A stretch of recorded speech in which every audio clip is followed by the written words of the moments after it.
Discover our collection of handcrafted candles. That's right, every product is thoughtfully created in small batches free from harmful toxins for mindful everyday indulgence.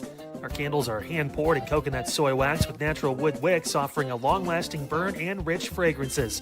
Create a cozy, safe ambiance for your home with candles from Alley Rose Fragrances. First-time customers use the promo code InsideEdge20 to receive 20% off your order. AlleyRoseFragrances.com, proud sponsor of the Inside Edge Podcast Network.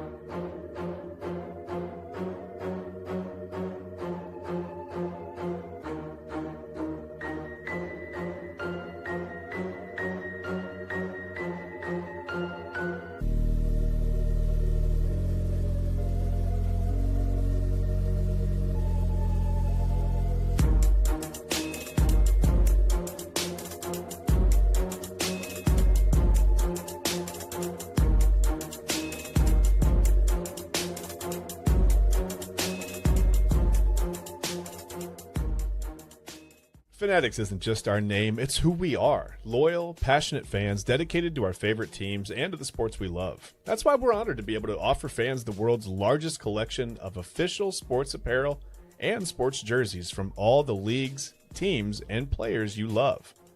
We feature a wide selection of gear from every league, including NFL, MLB, NBA, NHL, and NCAA merchandise, which allows us to serve fans of football, baseball, hockey, basketball, lacrosse, soccer, golf, and everything else that gets your heart pumping. Go to Fanatics.com by using the QR code on your screen right now to celebrate your teams.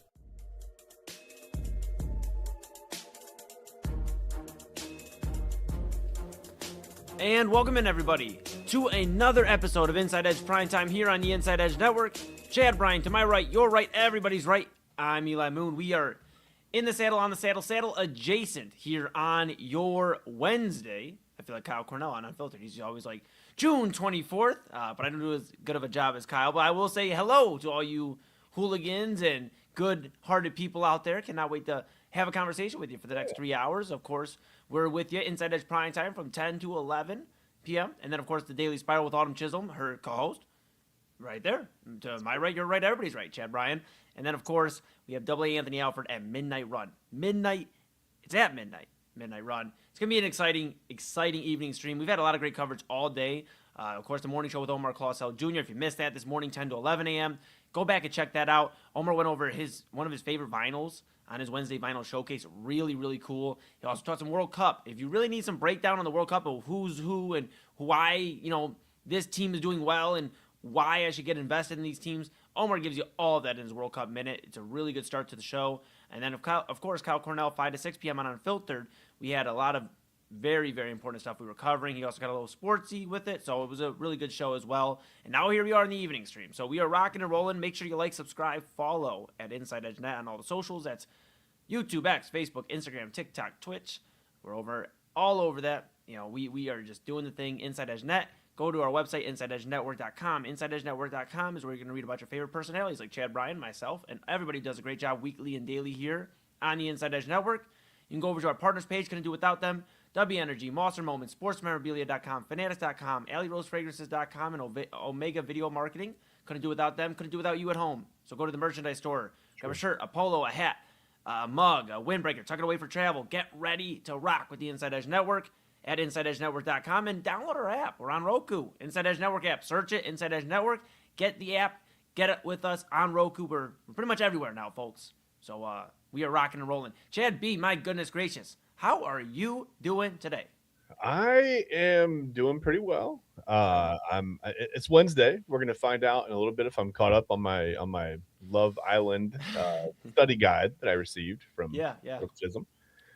I'm trying to check the World Cup stuff. Not so much for scores or highlights or anything. I'm just trying to see if anybody got abducted by aliens. I didn't see anything happen there. Dude, I called you because I was freaking out. I'm not gonna lie to you. Yeah, the story that was the forecast. Yeah, that was. Chad is referencing what we saw across multiple reports, multiple news outlets or entertainment, Twitter accounts essentially, saying that a Brazilian psychic had seen the future that, she had 24 million followers. So of course it's got to be true, right? Absolutely. And she saw that, Scotland and Brazil that was playing a game at 6 o'clock, that they were going to have an alien abduction of players, potentially fans, commentators. Chad, have you seen any abductions or anything like that from Scotland and Brazil? No, I haven't seen anything. Okay. But I think if they were going to do it, maybe they would do it behind it. Maybe we wouldn't even know yet. They would just replace the Brazilian and Scottish players with decoys. We wouldn't even see it happen. So maybe it happened. Maybe it happened. We don't even know, Eli. We'll know if Brazil makes a run. They score 12 goals their next game, and everybody looks a lot faster. We'll be like, what happened there? But no, I'm perusing the headlines, and I don't see anything, so I don't think anything happened. I think we're all good. But I did hear that there was an update. She said might not be the 24th. Maybe I dreams sometimes they come in funny. It could be the 26th. I don't know that Brazil plays on the 20th. I don't know. I have no idea. So I don't know how that shifts now. So we have another day to look out for. Don't worry. I always say when these people when they predict these things, these huge life-changing events, right? There's always an out. It's well, if it's not that day, it'll be September 39th. Don't worry. It'll September 39th is the day. 100% this time. Got it 100%. I got some wires crossed. So, I don't know. It happens. It's like the equivalent to me trying to watch the scrambled cable channels when I was a kid, right? You might see a little bit of what was going on, but you could misconstrue something so maybe that's what's going on. I'm not really sure. Yeah. I mean, it happens from time to time. All psychics can get some things wrong, and if you don't pay them correctly or their hourly rate, then, they're definitely going to get it wrong. I mean, so I can completely understand. I get it. It's like when you pay your contractor, and you pay them the initial whatever, but you don't pay them to continue the job. You get what you get, right? Sometimes they leave in the middle of a job if you're not paying it, whatever. It's kind of the same thing, I think. Yeah, I mean, my goodness, wouldn't that be something, though? And I don't want to get too much into it because, I get spooked out real quickly. But wouldn't it be something if this was what the aliens decided they were going to impede on? Out of all the things, the World Cup, especially a year that the USA is doing well? The men's of course. Yeah, of course that would happen. Yeah. Well, we were on our way. And then, yeah, of course. Well, maybe the aliens are just big USA fans or something, and maybe they're trying to take out Brazil because I'm losing brain cells, bud. I gotta. Yeah, we gotta move on. I think. Okay, we're gonna do a shoulder turn. Yeah, shoulder turn, and we're back. All right, we're back. Let's talk about it. NBA draft. A lot of stuff going on. NBA draft. Cavaliers made their first selection of the NBA draft. They traded out of the 29th pick yesterday, which would have been Alex Karaban out of UConn, a two-time national champion, very developed, strong forward that the Cavs probably could have used, but Cavs are playing a little bit of a game when it comes to acquiring assets and also not wanting to pay some of these first-round contracts. I heard that discussed with the New York Knicks earlier today on ESPN. Brian Windhorst was spending a lot of time talking about how the Knicks have avoided, because James Dolan doesn't want to go into that second apron, they have avoided having to pay a first-rounder by trading out of the first round, just saying, we don't want to pay that $3.5 million contract that we'd have to do. So we avoided that. Cavaliers seeming to be doing the same thing, Chad. So they got out of there yesterday. The Kings get that pick of Alex Karaban, who I think will be pretty good. And keep an eye on the Kings. I know that sounds silly to say. I'm not going to say they're going to be a playoff team or anything like that. But I do like what they're building a little bit right now with Darius Acuff. They ended up with Darius Acuff after the Nets passed on him at the 7th overall pick. So very interesting there. I believe that was the 7th overall pick. Just verifying my work here. They passed on him with the 6th overall pick. He was 7th to Sacramento. So keep an eye there. However, the Cavaliers, with the 34th overall pick from Sacramento, they took Malik Thomas, who is a guard out of Arkansas. And you know what? It just makes so much sense. We have so many guards on this roster. Why not add another one? Let's add another guy who's 6'5" with questionable handles, but a high-effort guy, Eli. So those turnovers are going to come at the end of high-effort plays. So that's all we have to worry about. Yeah, that's fine. It makes no sense to me, pal. It's and I'm not doubting that Malik Thomas is or isn't a good player. That's not even really what it is. What it comes down to is fit. Yeah. The fit, and the Cavaliers had a guy and here's a guy, Alex Karaban, that two-time UConn national champion, has a storied finish here at UConn. Being under the Dan Hurley run there. I mean, he's under one of the better coaches, not only in college, but when we take all coaches, college and NBA, we take all of those guys and put them in one big pool. Dan Hurley makes his way to the top of that discussion because, let's not forget, he was the Lakers' prime candidate before they went out and got J.J. Redick. He was going to be in gold and purple and gold, and so when you see that, and I understand there are storied careers that don't always work out in the NBA or in the NFL. For example, a young Eli Moon thought Colt McCoy was going to be the savior for the Cleveland Browns. Didn't happen that way, but you do see it more in the NBA where if a guy is constantly winning in college basketball and they're like the leader, and Caravan was one of those leaders in UConn or on UConn, then it's typically going to work out at least to some degree in the NBA. Jalen Brunson fell to the second round, and I know everybody can't be Jalen Brunson. Okay, let's be clear. But Jalen Brunson fell to the second round after winning multiple national championships at Villanova. And he was basically wrote off as he was just a good college player. Yeah. Well, I understand we are in love with the potential, and that is, the one and done. That is the thing nowadays. Mm-hmm. When do we start looking at the actual body of work? Because Alex Caravan, a forward, somebody that could actually improve the front court, especially with all this discussion of Evan Mobley, and you have Jared Allen, you're talking maybe LeBron and Allen, a trade there, a sign-and trade, or Mobley, the big rumors, and I don't know how they get the money to work, but Mobley for Jaylen Brown, all that. Yeah. Wouldn't it have made sense to keep Alex Caravan and just pay him the $3.5 million? You got a little bit under the second apron. You have a little bit of wiggle room with James Harden because, again, he just got in trouble in Houston. So you kind of have a little bit of leverage there on a 36-year-old James Harden. But no, the Cavaliers said we'd rather take Malik Thomas, which I hope works out. But we have another guard in the rotation. Mm-hmm. I don't know where they go from here. They have no other picks in the second round. We are still Jaylen Brownless. He is still a Boston Celtic as of what time is it? 10, 12 p.m. here on the East Coast. He is still a Boston Celtic. Chad, I just don't know how to make sense of all this.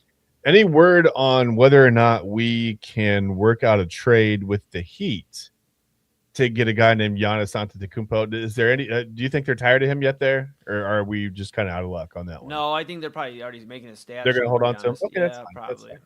Yeah, I don't really know. I saw a comment the other day. Someone said, "Man, the Cavs just be making moves to make moves. It doesn't have to make sense.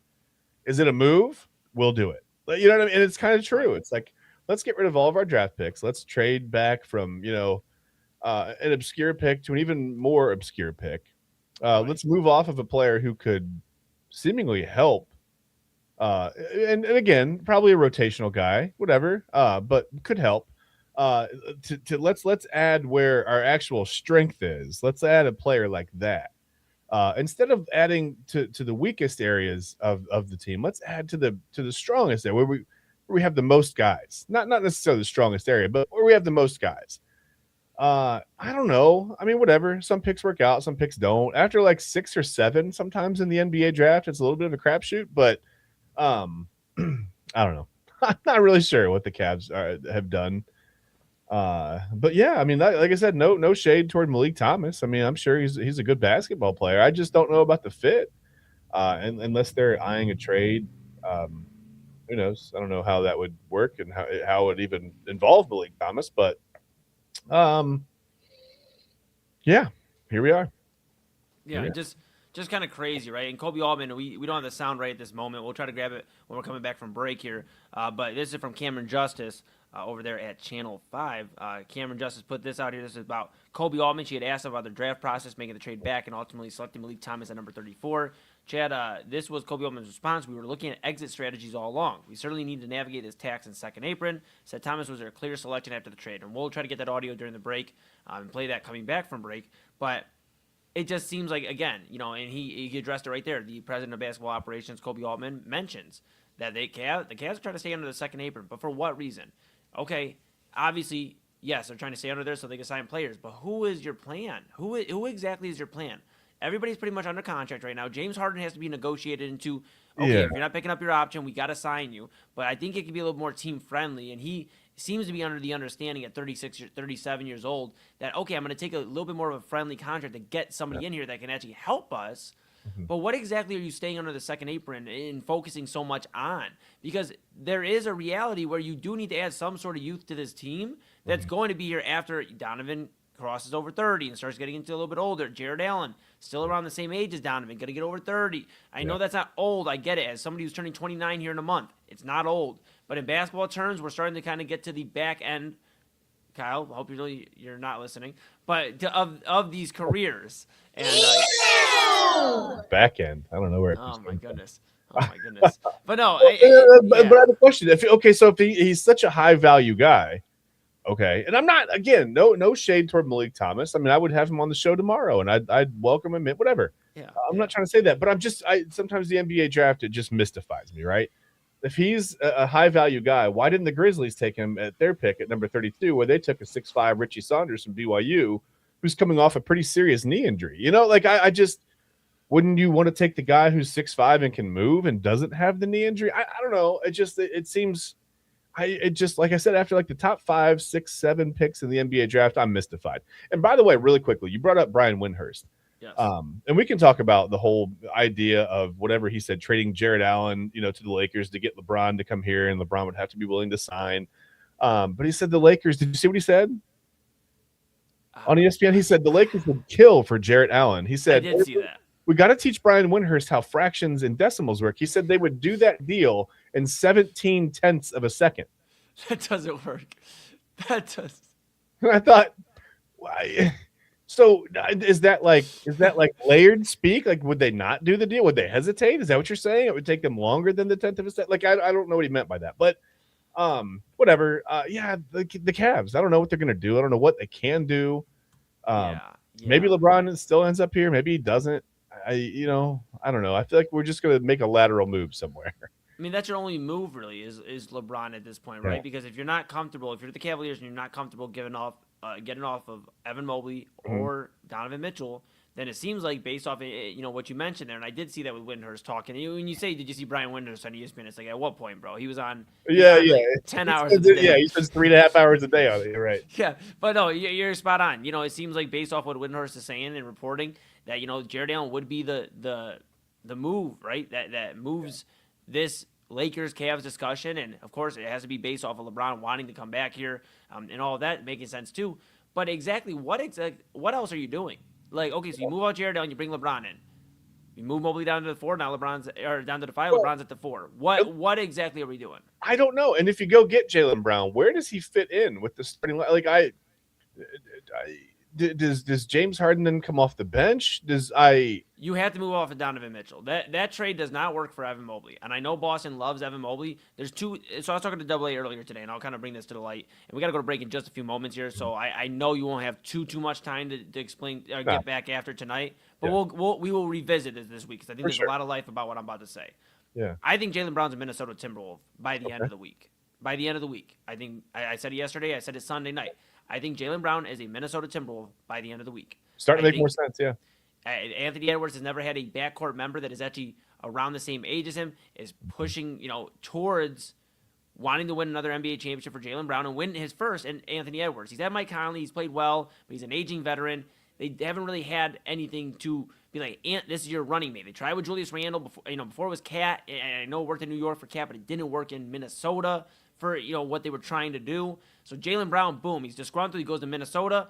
You kind of can lock in, do your thing, and just really play with somebody who's one of the best young backcourt members, or leaders in the league. So you see that. I think Jaylen Brown does end up as a Minnesota Timberwolf. However, if the Cavs look at this and go, we can get Jaylen Brown, but Boston doesn't budge, and Boston has got the best of us in a few trades already in the past. I mean, they still won. I know Kyrie didn't do much there, but what we got back was not great. So it does scare me, and I think Boston looks at us and goes, Evan Mobley, you have to come here. We want the big man, and we probably want Strus too. We want something else. We're going to need something else. Cavs are going to go get Jaylen Brown. What that does for the Cavaliers is opens the door up for them to discuss with the Minnesota Timberwolves and go, okay, hey, you didn't get Jaylen Brown because we did, but we have Donovan Mitchell who we can send your way. Donovan Mitchell becomes the 2 there in Minnesota, is an electric backcourt with Anthony Edwards. He doesn't feel as much pressure because he's not the guy anymore, and now he's in Minnesota. So my prediction is by the end of this week, Jaylen Brown will end up in Minnesota, and if he doesn't, if I'm wrong, and he doesn't by the end of the week, it's because something else is brewing up. Jaylen Brown will be in Cleveland, and Donovan Mitchell will be in Minnesota. Okay. That's why I feel. I feel it. I just have a good feeling about it. And then Malik Thomas will be our starting shooting guard. Well, that's why they drafted a guard, buddy. So we'll keep an eye on it all, JIB. I'm curious your thoughts. I know I kind of dropped that bombshell at the end of the segment, but that's just my feelings. The more and more I see Minnesota's ending up with a very aggressive guard, somebody that can add right now for them and can run with Anthony Edwards. Whether it's Jaylen Brown or Donovan Mitchell, those two seem to make the most sense right now. Kawhi doesn't make sense. LeBron, as much as they want to paint, it doesn't make sense.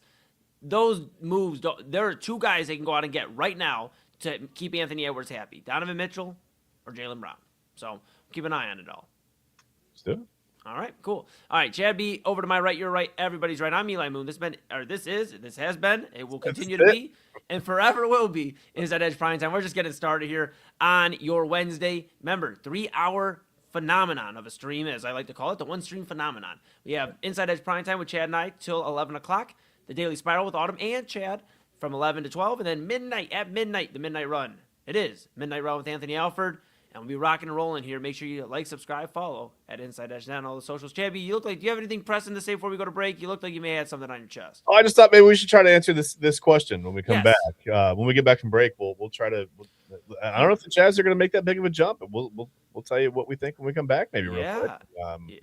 We can get on to that next segment. But yeah, that was a good question. I mean, the Jazz got better. I mean, everybody's going to have to be engaged and all in and want to play there and stay there.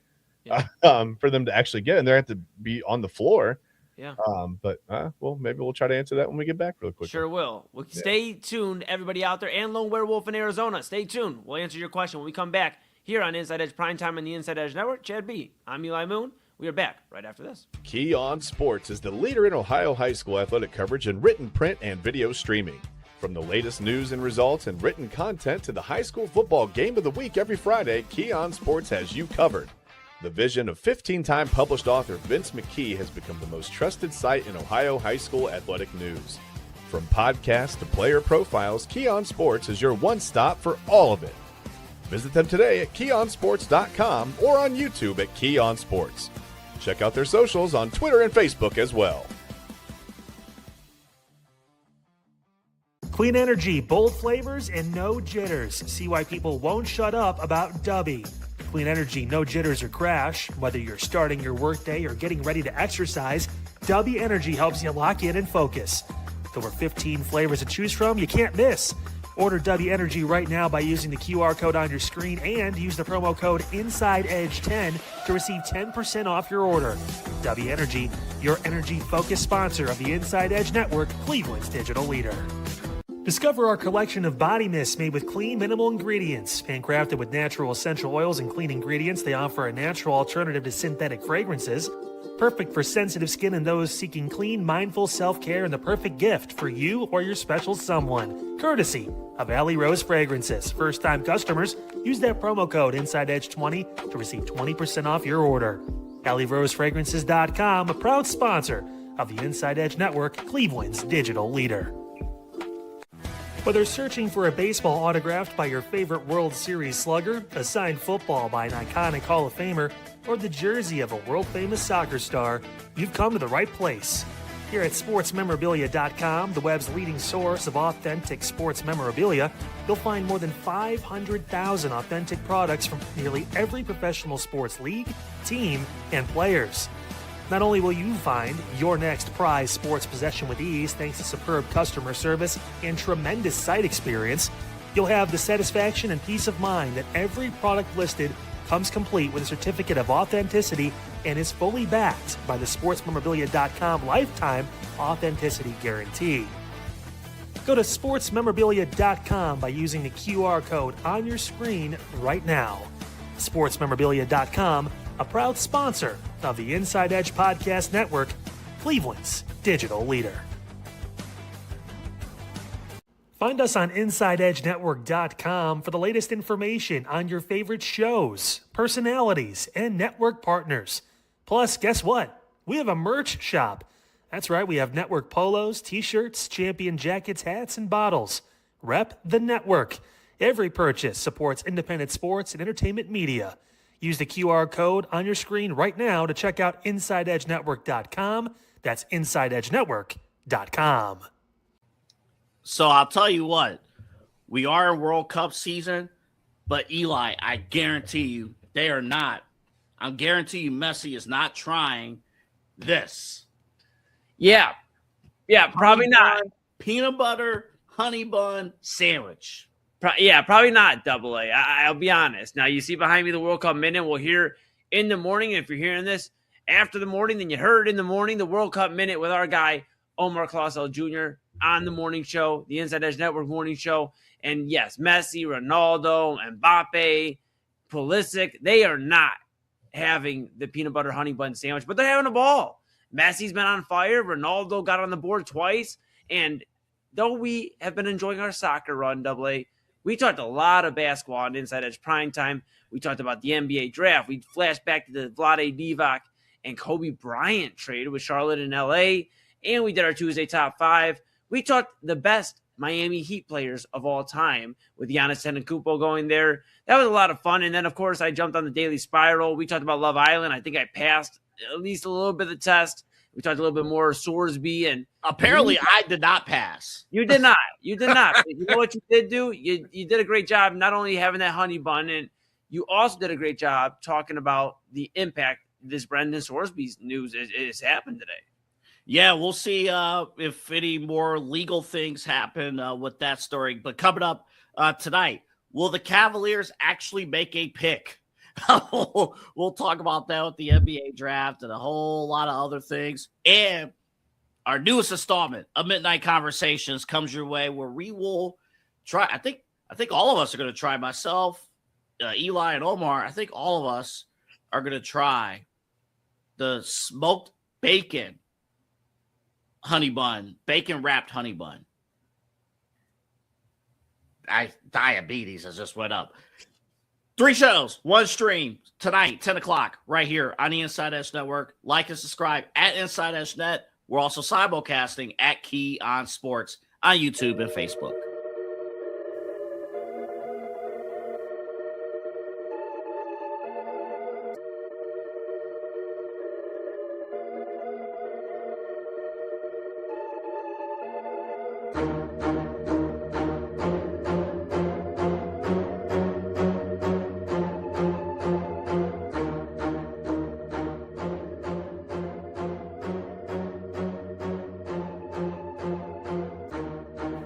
And welcome back to Inside Edge Primetime here on the Inside Edge Network. Chad Bryan to my right, your right, everybody's right, and I'm Eli Moon. We are back in the saddle, on the saddle adjacent here on this Wednesday evening. How do you do, fellow Earthlings? It has been warm here in Cleveland. I got the update from... Wait, did they get you? No. Sorry, I should not have done that. Are you? Are you sure you're you? I mean, no, don't you play me. After you sent me those stories at one time, yeah, don't even play me, buddy. You guys want to know how scary Chad is? That's it's another a spooky discussion. edition of. Oh, hold on, I'm scared to do a Halloween show with you, man. We might have to take a day off. What, is Halloween on a weekend? I don't know. Let's look it up. All right, let's look. Yeah, let's who gets to it first? Let's stop the show and look at the calendar. Hold on. Yeah, everybody just stay tuned with us real quick while we look at the calendar. Just yeah. All right. While Chad's looking, you lucked out. It's on a Saturday night, buddy. Thank goodness. Whew. But that Friday night we'll celebrate. Don't worry. Oh, okay, cool, awesome. It'll be a All best of episode. Well, let's get after it, pal. We have Worse stuff. Yes. I'm scared. Let's get it after. They had a question coming before we went to break. Yeah. Lone Werewolf in Arizona, and thank you so much for tuning in. Hopefully, I'd imagine you're in Arizona. But wherever you may be, thanks for tuning in. Which playoff team from last season will the Jazz supplant this season? Or geographically challenged. Maybe they don't know where they are, and they're just like, Arizona's fine. Alphabetically, they're near the top. We're good. Yeah. Love it. You know, they had the question about who the Jazz are going to kind of kick out of the playoff picture next year. And I think the Jazz are such an interesting team, Chad, because the Jazz, I love it. Those guys do all right too. But the Jazz have already a ton of talent. They showed it on ESPN. Yeah. I was watching some ESPN NBA earlier today, and just them showing the talent they have. Keontae George, who they drafted in the first round a few years ago. Yeah. Ace Bailey, who they took in the 5th overall pick last season. Yeah. They have Lauri Markkanen, who they were joking, on ESPN about him being the elder statesman at 29 years old. Right. But Lauri Markkanen. They have Jaren Jackson Jr., who they acquired from Memphis. And he didn't play, obviously, but Jaren Jackson Jr. And he didn't play for a myriad of reasons. Jazz didn't play really anybody last year. But they have so much talent. You see some of these guys, Walker Kessler, they have a question they have to answer more so on him denying that $140 million contract Are they going to be able to pay that? We'll see. But they had a lot of potential. And now you look at the Jazz, they just brought in Darren Peterson from Kansas. And I think there's a few things about Darren Peterson that I don't like. One, the fact that he dictated basically his entire college career like I've never seen before. Telling Bill Self, mind you, not just some Joe Bro, who just happened to pick up this gig. Legendary coach Bill Self of Kansas telling him, I'm only playing this many minutes tonight. I'm only playing the first half. I'm only doing this. And Bill Self, being a professional, understood the talent that he is. So, okay, we'll work with you a little bit, but that's why Kansas wasn't talked about in winning the national championship despite the talent that Darren Peterson is, because he was very unavailable. And something Papa Moon taught me at a young age, Chad Bryan, is that one of your biggest abilities you can have is availability. Yeah. And right now, that's a big question for Darren Peterson. He was upset he wasn't the number 1 overall pick over AJ DeBanza, who I think is going to be an absolute star for Washington. Okay, yeah. I think he's going to be a star. But I think Peterson's good, man. He has the talent. Just can he be available for the Jazz? For a team that doesn't like to make players available already, we wonder. So, to answer your question, Lone Werewolf in Arizona, which team would they supplant? I think the Jazz could be a sneaky play-in team. I don't think they're going to be, a 5th or a 4th seed next year or anything like that. But I think if they actually play their players and go out there and use what they have on their roster, I think the Jazz could be a team, depending on what the Clippers look like with Darius Garland and Kawhi, if Kawhi's there next year. I think they could be kicking the Clippers out of that type of position. Another team that hangs around there in the play-in usually is Portland for most years. Portland's always hanging around. I think they could kick Portland out of there. Just some of those teams. Phoenix sometimes hangs around. I think they're around that type of vibe, Chad B. Yep, that's exactly. I was going to say Phoenix or probably the Clippers. For the Clippers, it's an injury concern. For the Suns, it's an age and supporting cast concern. I think it could be one of those teams. If the Jazz make that jump, if they actually put their guys out on the floor and play, the better part of 65 to 82 games and have some guys that could actually, qualify for awards because you have to play 65 games. I think if they put some of that talent on the floor, that's about where they would be. They would have to take a couple of, mini little baby steps forward. They're not going to jump up to, like you said, a top 4 team or anything, especially in the West. But I think that's about, I think we're on the same page there. Yeah, absolutely. I think it's going to be interesting to keep an eye on the Jazz. If they play their players, I think they're a talented team. They're young enough. They can be scrappy.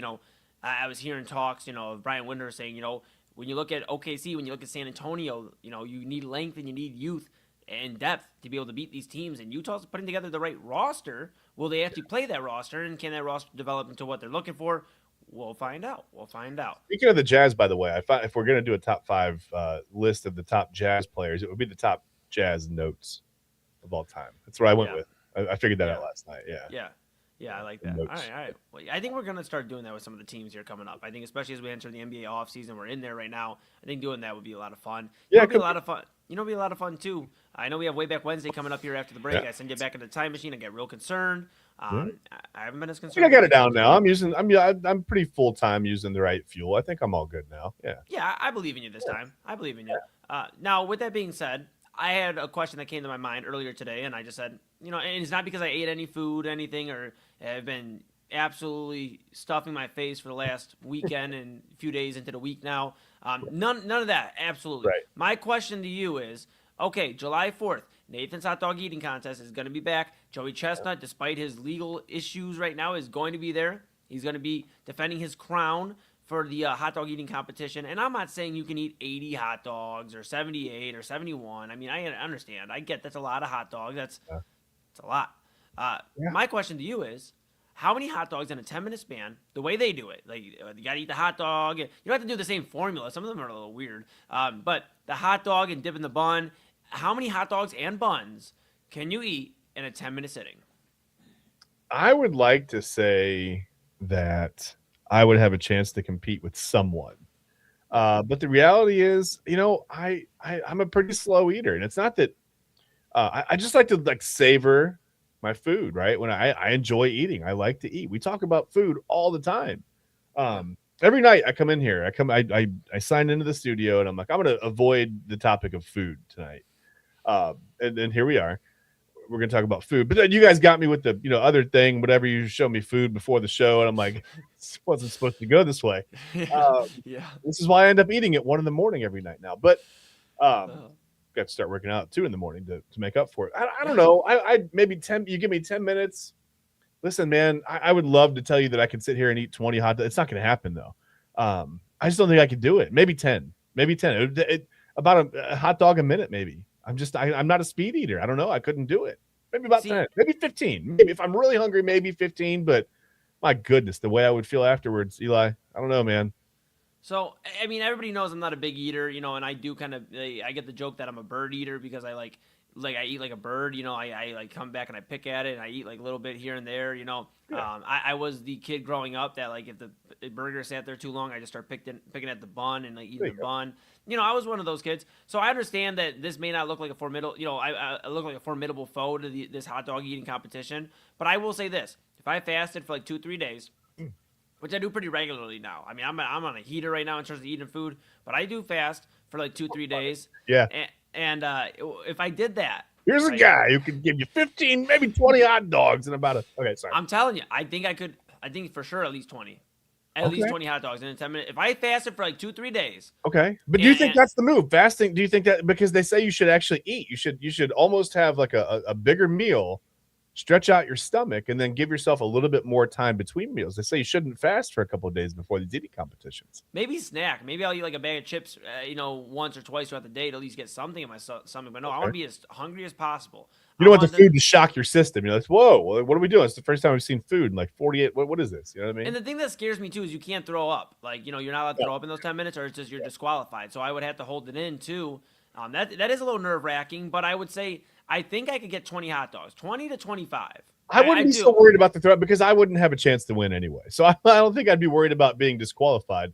I would just like, it's like the embarrassment if you're up there, like you're throwing up on national TV, right, on the 4th of July. It's like, hey, happy birthday, America. Here comes my lunch. You know what I mean? I don't know if that's something I want on record. I don't know. That's fair. Yeah. I got one more for you, and then we got to go to break. We got Way Back Wednesday coming up here next. Okay.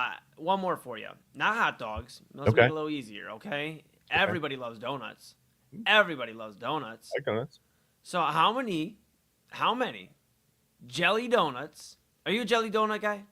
Sure. Okay, cool. What am I going to say no to a donut? What am I, insane? What's your favorite donut? Let's make it easy on you. Oh, my favorite donut. Maybe a Boston cream. Dude, me and you are on the same. I love you. I love you. Boston cream is the best donut. It is literally the best donut. Okay. All right, perfect. Yeah. We're on the same page. Okay. Boston cream donut. 10-minute time. Okay. You got to eat as many Boston cream donuts as you can in a 10-minute setting. Okay. How many can you eat? 436. Really? Yeah, no problem. What's the difference? Oh, I don't know. I mean, I just feel like I like donuts. I mean, hot dogs are fine. That's American, but I don't know. Maybe it's like the mechanics of how you got to eat the hot dog. I don't have to dip my donut in water. You know what I mean? Like that just goes down pretty easily. It's a donut. That's right. But with the hot dog, you got to eat the hot dog, and you got to do questionable things with that while you're trying to eat it fast. You know what I mean? And I'm not really whatever. Yeah. And then you dip the bun, and that kind of that skews me out a little bit, man. If I'm being perfectly honest with you, like the wet buns, I don't want that. I'm already up there. It's the 4th of July. I'm probably sweating enough. My buns are wet enough. I don't need to dip them in water. But I don't know. Maybe that's unrelated. But yeah, a lot of donuts. Okay. All right. Well, more donuts than hot dogs. Maybe not 436. Maybe like 350. But definitely more donuts than hot dogs for sure. I think we should get an InsideEdge Network food eating competition of Boston cream donuts. I think me and you. Let's see who gets it. All right. Are we allowed to throw up? After you had to hold it within the 10-minute period. Fair Actually, we'll put a throw up rule in there. But if you throw up, you lose 2. You lose 2 donuts. So you threw up 2 donuts. So if you do up twice, you lose 4 donuts. Oh, all right. I mean, it might be more. It depends on how much you throw. But whatever. Yeah, that's fine. That's fair. I'm pounding extra donuts so that when I throw up, I got the coverage. I'm over here counting. There's 2.5 here. I'm gonna be honest with you. It might be 3. It might be 3 donuts. It's bad on the floor over here. It's bad. Clean up on aisle 9. All right. Hey, we're gonna take a quick pause here. Chad B and I. Everybody grab their caffeine, grab their dinner, and make sure you like, subscribe, follow if it's your first time here. Hello, everybody. Make sure you hit InsideEdge Net on all the socials, YouTube, X, Facebook, Instagram, TikTok, Twitch. Smash that notification bell so you know when we're going live. We have 5. That's right. 1, 2, 3, 4, 5. I got 5 on it. Daily shows. The morning show with Omar Clausell Jr., 10 to 11 a.m. Kyle Cornell here with you 5 to 6 p.m. on the weekdays. So you got the mornings, the weekdays, and the evening block. 10 to 11, InsideEdge Primetime, Chad and I. Then 11 p.m., The Daily Spiral with Autumn Chisholm, who features Chad, myself, and Double A throughout the week. And then Midnight Run with Anthony Alfred, our program director, our bro. We appreciate him at midnight on weeknights, Monday through Friday. Of course, a lot of great weekly programming as well. Real Talk Pop Moon, Saturdays at 5 p.m. Jersey Chasers, which was just on earlier tonight with Autumn and Christie. Great job there. Go check that out. That's Wednesdays at 7:30. Of course, we have Voice of the Land with Kevin Arnold and Ryan Mosser. That's Thursdays at 6 o'clock. And then, of course, just so many other great programming. Chad and TK Illegal Formation, Mondays 7 to 8. Just so much stuff going on. Main event, Sunday night. So a lot of great stuff. Make sure you hit Inside Edge Net. Go check out InsideEdgeNetwork.com. Read about your favorite personalities like Chad and I and everybody who does a great job here on the network. And go to our partners page. Couldn't do without them. And the shop. Go get something nice at the shop. Rep Cleveland's digital leader, your source for sports, entertainment, mental health conversations, news, and everything in between. And grab the app while you're at it. On Roku, Inside Edge Network, just type it in. Type, Chad was yelling at my typing earlier, but you know what? Type as vigorously as I was to grab that Inside Edge Network app on Roku and lock in here with us. And while Chad makes fun of my typing, that's Chad B to my right, you're right, everybody's right. I'm Eli Moon. I'm going to try to recover from that sick burn, and when we come back, we have Way Back Wednesday here to put a bow on this Wednesday edition of Inside Edge Primetime here on the Inside Edge Network. See you in a bit. Fanatics isn't just our name, it's who we are. Loyal, passionate fans dedicated to our favorite teams and to the sports we love. That's why we're honored to be able to offer fans the world's largest collection of official sports apparel and sports jerseys from all leagues, teams, and players you love. We feature a wide selection of gear from every league, including the NFL, MLB, NBA, NHL, and NCAA merchandise, which allows us to serve fans of football, baseball, hockey, basketball, lacrosse, soccer, golf, and, well, everything else that gets your heart pumping. Go to Fanatics.com by using the QR code on your screen right now to celebrate your teams.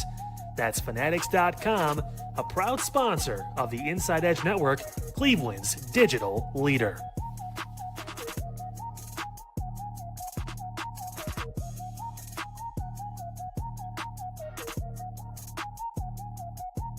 Small business owners are superheroes, but nowadays running your business means doing so inside your shop and on social media. That's why you should make Omega Video Marketing your sidekick. With a decade of content creation experience, I create dynamic, informative, and fun videos for your specific social needs that will increase brand awareness, get you more followers, and keep your social pages and websites current and fresh. I offer flexible pricing and turn times and will work with you to understand your brand and your story. All of that comes from the heart. My award-winning expertise is just the cherry on top. So let's get connected. After all, your brand is the alpha and my expertise is the omega. Discover our collection of handcrafted candles. That's right, every product is thoughtfully created in small batches free from harmful toxins for mindful everyday indulgence. Our candles are hand-poured in coconut soy wax with natural wood wicks, offering a long-lasting burn and rich fragrances. Create a cozy, safe ambiance for your home with candles from Alley Rose Fragrances. First-time customers use the promo code InsideEdge20 to receive 20% off your order. AlleyRoseFragrances.com, proud sponsor of the Inside Edge Podcast Network. Mosser Moments Photography is a husband and wife wedding photography team based in Cleveland, owned and operated by Inside Edge Network's very own Ryan Mosser and his wife Hallie. For the past 10 years, they've captured more than 100 weddings across Northeast Ohio and beyond, always working together as a true two-person team. Their style centers on authentic, emotional storytelling, documenting the real moments between two people in love and creating images that feel natural, comfortable, and true to the couple. Rooted in Northern Ohio but inspired by their travels, Ryan and Hallie bring a warm, personal approach to every wedding day. Their work blends experience, consistency, and a genuine passion for helping couples relive their best day through timeless photography. Learn more at MosserMomentsPhotography.com by using the QR code on your screen right now. MosserMomentsPhotography.com, a proud sponsor of the Inside Edge Network, Cleveland's digital leader. Hey guys, awesome show here on Unfiltered today. Did a great conversation about the Cavs, what's going on. Kyrie Irving, he's been losing his mind a little bit. We talked about that. We talked about a bunch of things going on the program. And don't forget, tomorrow, 5 p.m. right here on the Inside Edge Network, going to have the one and only Jake Underwood on the show. Plenty to talk about when it comes to the news and notes of the day with him and an update on what's going on with the situation, obviously, in Iran. Are we getting closer to a permanent deal? And his thoughts on stuff with the Cleveland Browns and owner Jimmy Haslam. He's got some interesting takes on all of that. All of that and more, 5 p.m. tomorrow right here on Unfiltered, all along the Inside Edge Network.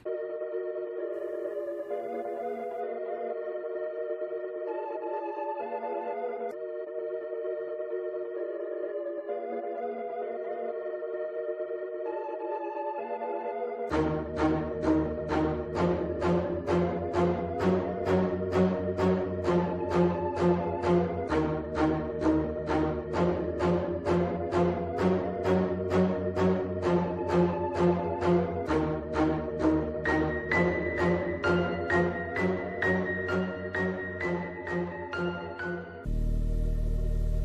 welcome back to Inside Edge Primetime here on the Inside Edge Network.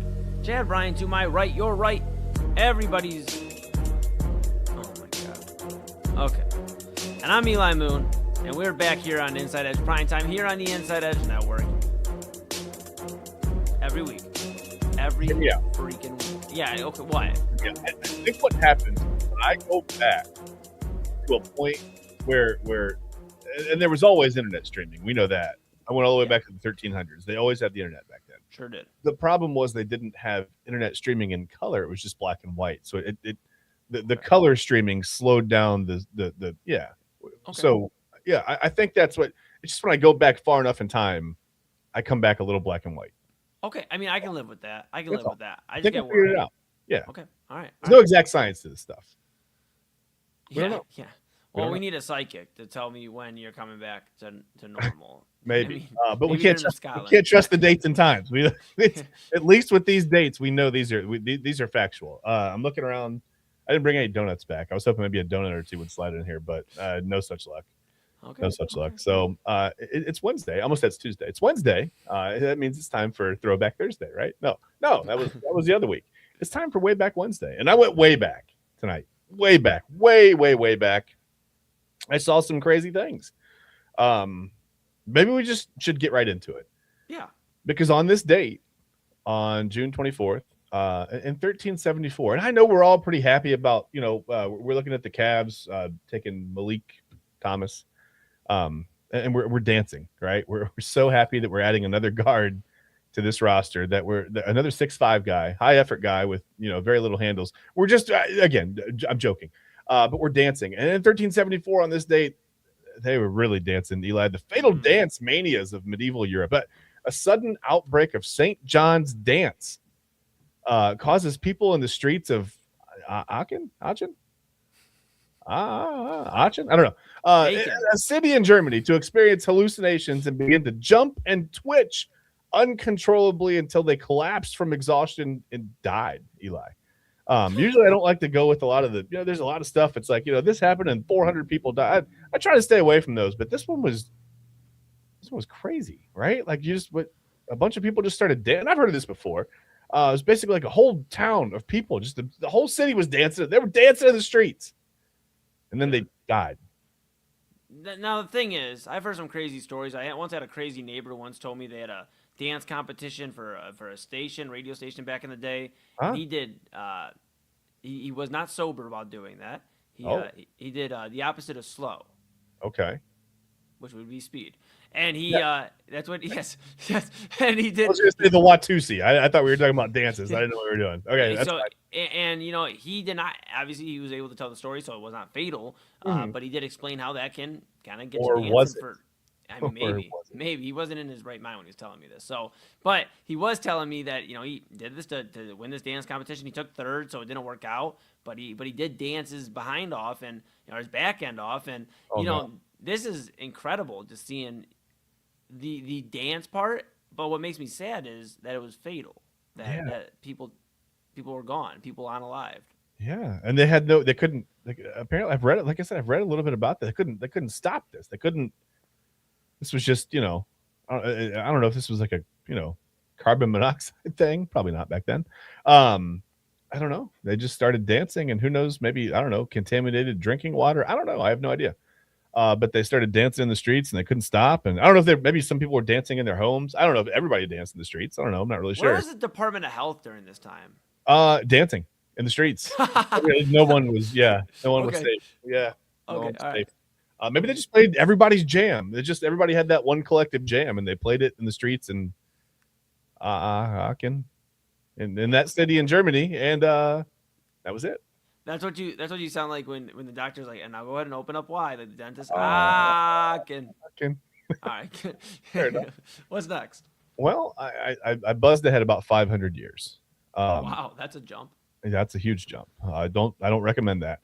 But on this day in 1884, East Cleveland Street Railway Company begins the first U.S. commercial electric streetcar line in Cleveland. You know, I love Cleveland stuff. We're here in Northeast Ohio. That's not even a word.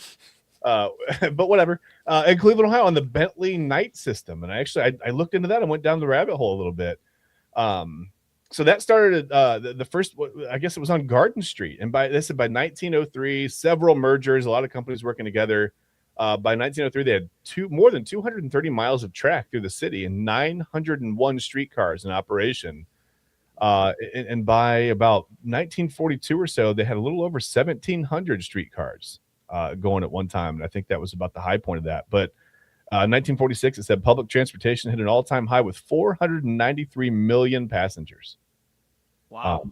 And I'm assuming it doesn't say anything about nationwide. So I don't know if that's just in Cleveland or I thought that was pretty wild. But yeah, I mean, the railway, you don't really think about, riding the rails so much anymore, as they say. But man, in 1884, that's when it started. And man, about 60 years, it was hopping in downtown Cleveland. Yeah, and people forget a lot, when it comes to Cleveland. The city does a ton of incredible things. I've spent a lot of time talking to the bros just about how Cleveland really is like the center, like of a lot of things.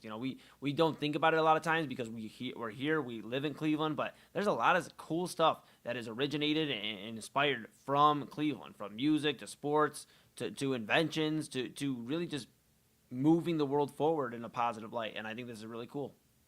Yeah, I thought it was pretty cool too. There always seems to be, I feel like something was going on almost every day in Cleveland. Some kind of progress was going on between, I don't know, about the 1800s and the 1930s, 1940s. There was just some kind of progress happening. I mean, every week when we do these Way Back Wednesdays, I find something about Cleveland. I find that fascinating. Let's move ahead because in 1901, it was Picasso's first exhibition. And I don't know why that graphic fell down. It just fell right off the screen. But his first exhibition, he was 19 years old. His first exhibition opened in Paris. And I thought, how many paintings did he really have? And I'm not going to read the list because we don't have that much time on the show or on the Daily Spiral. But if you want to go, you can just look up Pablo Picasso's list of artworks between 1901 and 1910. And I will tell you that the 1901 list is very extensive. I mean, I'm looking at a list of about, it's got to be just a guess. I mean, 50, 60 paintings here at least. Wow. So fairly impressive. Just about 50 or 60 more than I've done in my lifetime. So yeah, just incredible, man. Pablo Picasso, one of those guys, you think of Vincent van Gogh, some of these other artists, and just very cool to see Picasso doing his thing. I mean, age 19, just kind of reminds you, if you're anybody out there right now listening, whether you're 19 years old, you're 35 years old, or 58 or whatever, it's never too late or too early to chase your dreams and what you're passionate about. And I think Picasso's a shining example of that. Age 19, wasn't even old enough nowadays to drink alcohol, right? If he was here in the States, he wouldn't be old enough to drink alcohol at that time. And he was out there really just taking over the world in Paris. Pretty cool there, Chabby.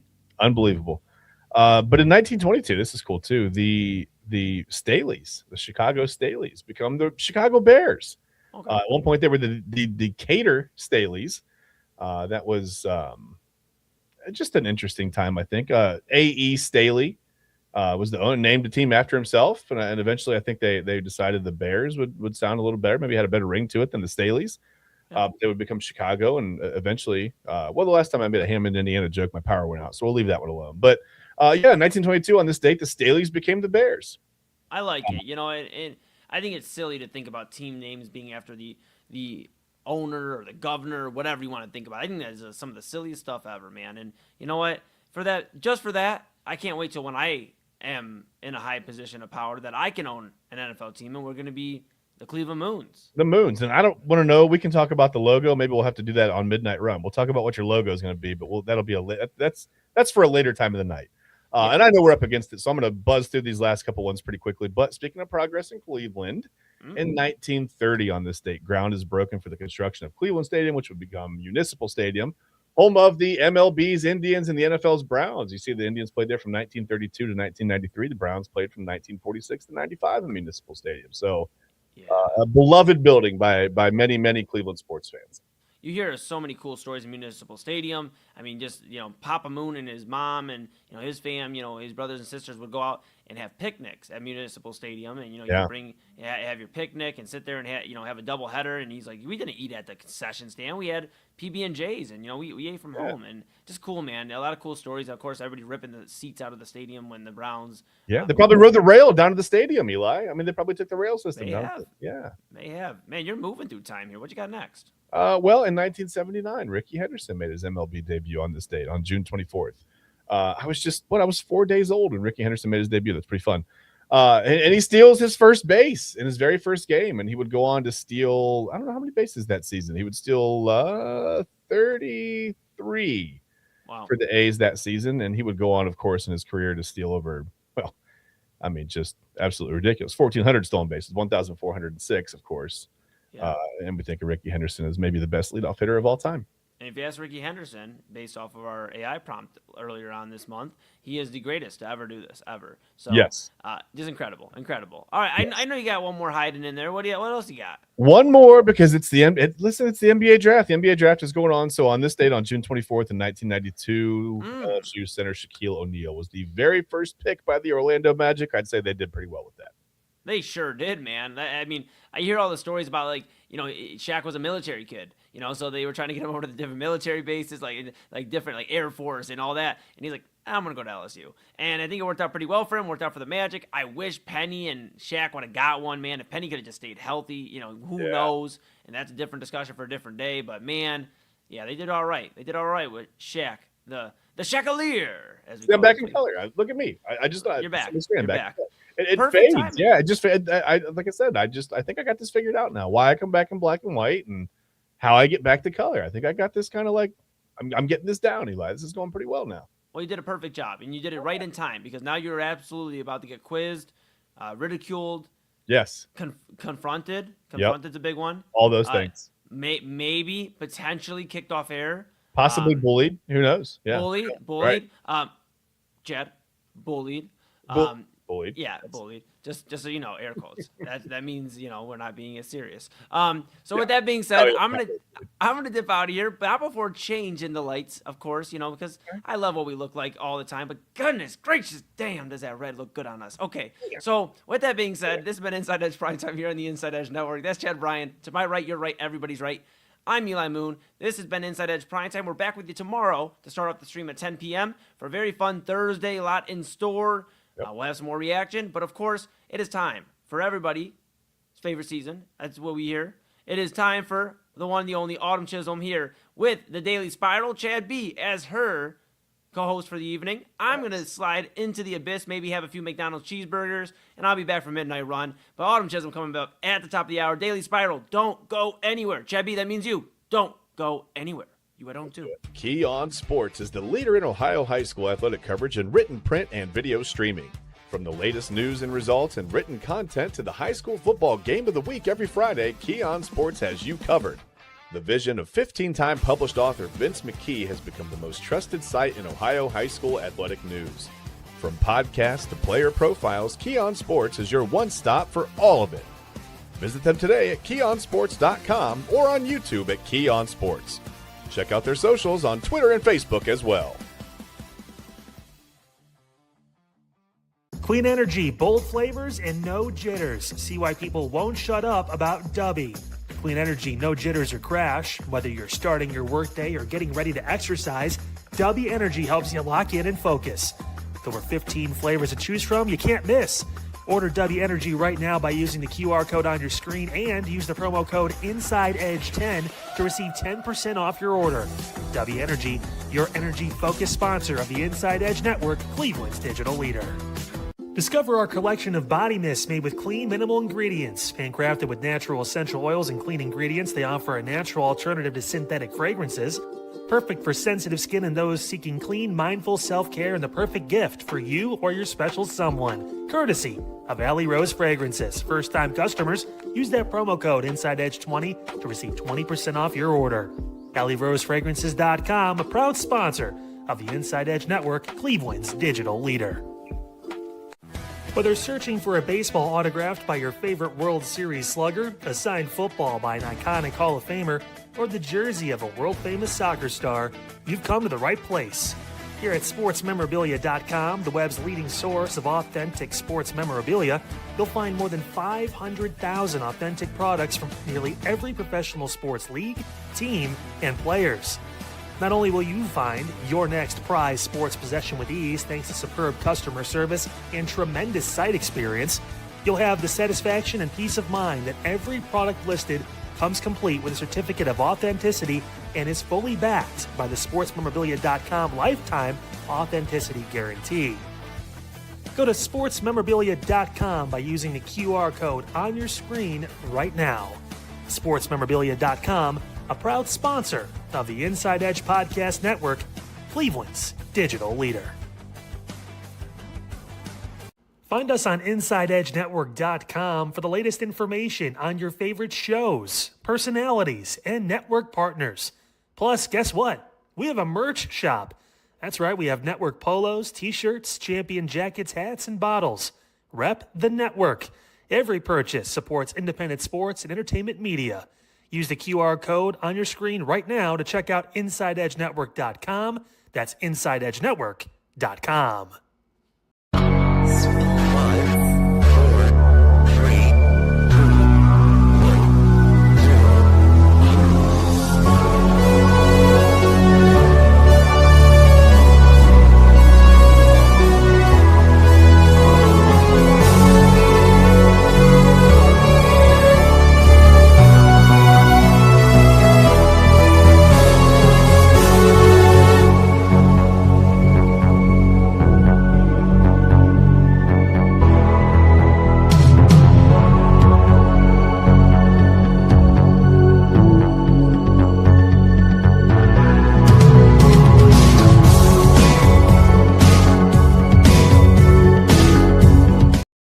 Welcome everyone into the Daily Spiral. Hi, Chad. What is going on? You caught me jamming out to the intro. I'm never not gonna jam out to that intro. By the way, that's gonna happen time. Randomly found that music bed just looking up things on YouTube. Don't know how I found it, but I found it. But welcome, guys, to the Daily Spiral. Yes, this has been an emotional day. For me. Did you guys watch Jersey Chasers? I did not get a chance to tonight. Tonight was a whole evening. I will go back and watch it later. I did not get a chance to do that yet. Yes. Well, I'm going to tell you, we announced on the show that tonight would be Christy's last show for now. Yeah. The show isn't ending. I said this earlier. It's not ending. But Christy is taking some time away from the show. But we're going to have a great show tonight, Chad. I promise we are going to have a great show tonight. I promise I will not cry again. I also cried on air, something I told myself I would never do, but I did. And I understand that, and it makes me a little sad to hear that. But if it makes you feel any better, you can quiz me about Love Island, and maybe you can make me cry, and then we'll be even. Yes. So I just want to understand, why do y'all think I'm gonna bully Chad? Okay, bully. Yeah, bully. Chad. Yeah. Eli, don't. I see him putting that headset on. He's like, hold on. He's like, what? He's looking for his inputs, I think. What's he do? Oh, no. Okay. Oh, he's not coming on. He's not coming I don't understand why you guys are scared of me. I'm not going to do anything bad. I promise. Now, Chad, it's not you. It's just tests. I'm not a test taker. I'm scared of tests. I'm scared of quizzes. I'm scared of a true or false question. I'm scared of, a lot of stuff that has to do with quizzes and tests and proving knowledge, and makes me sweat. Not you. It's not you. I too am not a great test taker. I have test anxiety out the ass. But any test that I will give you on the show, I promise you, you will be able to pass it. All right. As long as you do the work. Right? Now, speaking of tests. Yeah. Let's get to it. Because there is no new episode of Love Island tonight, you guys. So you will get no recap from me. Double A and I did the show on Monday. We did 2-hour watch along live as we were watching the episode. It was the second episode of Casa Amor. And then yesterday we talked about it. And Double A told me that he is watching the episode tonight. And like I said yesterday, there is one person's side he should not be on. Chad, who is that one person's side that he shouldn't be on? I mean, right now, after watching what went on in these last 3 episodes that I've seen, there's a lot of sides that I'm not on. But it's something that said, listen, so Eli was talking to me last night and he joked with me. He said, "Hey, go defend Casey's honor." And I said, "Eli, I can't defend anything that I saw out of Casey and Casa Amor. I'm sorry." So for me, there's a whole host of people that I think you could pick, but I can't rock with Casey right now. That is the correct answer. Yeah. If Double A defends Casey, me and him are gonna have to have a talk. If you do not know, Casey is moving crazy in the villa. He is moving crazy in Casa Amor. So crazy that I'm like, you know what? I don't even know what to do anymore about him. I thought he was a decent guy, but then I found out today that he's 23, and I'm like, there it is. That makes sense. He's 23. He's 23. He's a baby. He's a baby. Yeah. But that's question 1 of the test, Chad. Question two. Do you think we will end up with 18 people in the villa by Sunday?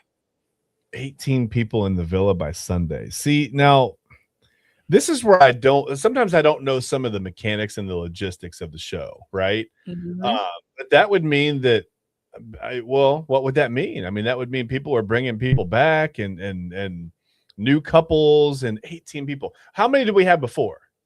So it started off at 12. 12. And we're down to how many right now? We came in with 12. So it's 6. Yeah, so it's 6 guys, 6 girls. Okay, yeah. The boys got 6 extra girls. Right. And then the girls got 12 extra guys. And by the way, how would you love to be one of those 6 guys that shows up on the boat and they're all dancing and they're all, whatever. And then it's like, okay, your services aren't needed here. Just moving on, And you're like, I was on Love Island. I was on Love Island for like 7 minutes. That was pretty cool. The matching swim trunks killed me too, by the way. And let me ask you this before I answer that question. Let me ask you, what did you think about so the lineups were they were introduced very differently, right? When they brought out the girls, Casa Amor, that was a different vibe than when they brought out the dozen guys. And I guess you couldn't really do that with a dozen guys. I mean, it would have been like a 3-hour episode, because 45 minutes of that episode where they brought the girls out was just them going through the line and making some questionable life decisions. Autumn, I don't know. I mean, how did you feel about the difference there? There was a marked difference between the 2 introductions, right? Okay, so this is no. I understand what you're saying. When I go into Casa Amor, there's one thing that I always say. Okay. The boys are always wrong and the girls are always right. That is, I will never, ever, ever, ever be mad at any of the girls in Casa Amor for the way that they do things. That's just not how it goes in Casa Amor. Whatever the girls do in Casa Amor, they're doing it for a reason. The boys, I will always be mad at what they do, because every single year somebody takes it too far. Yeah. Last year was the first year that they really didn't take it that far, but somebody still took it too far. But every single year, every single season, there's always one boy who takes it too far. And I knew when I saw Casey, look, I figured out Casey on night 1. I figured him out on night 1. I knew he was going to be bad news on night 1. All right. He coasted in the villa for a couple weeks, but as soon as they had that challenge, where it was a challenge where they all had to like find each other and they were blindfolded and they had paint everywhere. As soon as that challenge happened and he made a joke about feeling blessed, I knew once Casa Amor came, he was going to be an animal. Okay. Yeah. And over the last like week and a half, with all the stuff that's happened with him and Anaya and Soul, and him wanting to pursue Soul but not wanting to tell Anaya that he wanted to pursue Soul, and just kind of like making it seem like Anaya was crazy for like questioning him, I knew come Casa Amor, he was just going to be the bad one. Yeah. And look, they've all been bad except for Bryce. Poor Bryce. Yeah, Bryce is going through it, man. It's like he was going through it. every time I look at Bryce, I'm like, he wants to jump off that building. He wants to jump out of that Casa Amor and he wants to run to that villa because Casa Amor is on a hill, the villa's at the bottom. Yep. But He looked in over his head at the end of episode, I think it was 18. I was watching him. He was doing the monologue or whatever, the interview, whatever you want to call it. And he was going through it. Autumn. He was in his feels right there. He was definitely in his feels. Oh yeah, he literally there's always a Casa Amor victim as well. And what the Casa victim is somebody gets a video, somebody gets something that makes them crash out. Yeah. He is the first man I've ever seen crash out and just be not wanting to be in Casa Amor. Okay, so he's a hopeless romantic, right? He's okay. Mm-hmm. All right. Okay. So I think a lot of these personalities are starting to come out now. I think you're right. So like I said, I knew Casey was gonna do it. Sincere, his name alone gave him away. Anyone that names their child Sincere, just know he's gonna be the opposite. Just know that. Right. Corbin, he again came in the competition asking all the girls, "Can I get a kiss?" And then we knew. Caleb, I'm embarrassed for him because he got his girl taken again by the same person. Zach is an English demon. Beans on toast can go somewhere. But he plays so innocent. He plays it off so innocently. He's the guy for everybody, right? He's gonna get okay. So let's dive into what's gonna happen. So again, like I said, tonight, no new episode. Tomorrow is the aftermath of what happened yesterday. Man. So Chad, there's something that always happens after this Villa challenge. Okay, so let me get your perspective on the challenge that happened yesterday. What did you think of it? It was a lot. There was a lot going on. It was wild for me. Like, okay, so first of all, this is not my mindset, right? I've been married for a very long time. So going into this, watching this, I'm sitting here in my studio today, and I'm working on some stuff for the show, and I'm doing some reading, and I'm in here like I told Eli, I've got the minimize button ready in case my kids walk in, right? Because my kids can't walk in on Love Island. It is TV mature; they're not quite mature yet. So I'm watching, and I'm like watching them go through these challenges, and I'm like, right? I'm making some faces.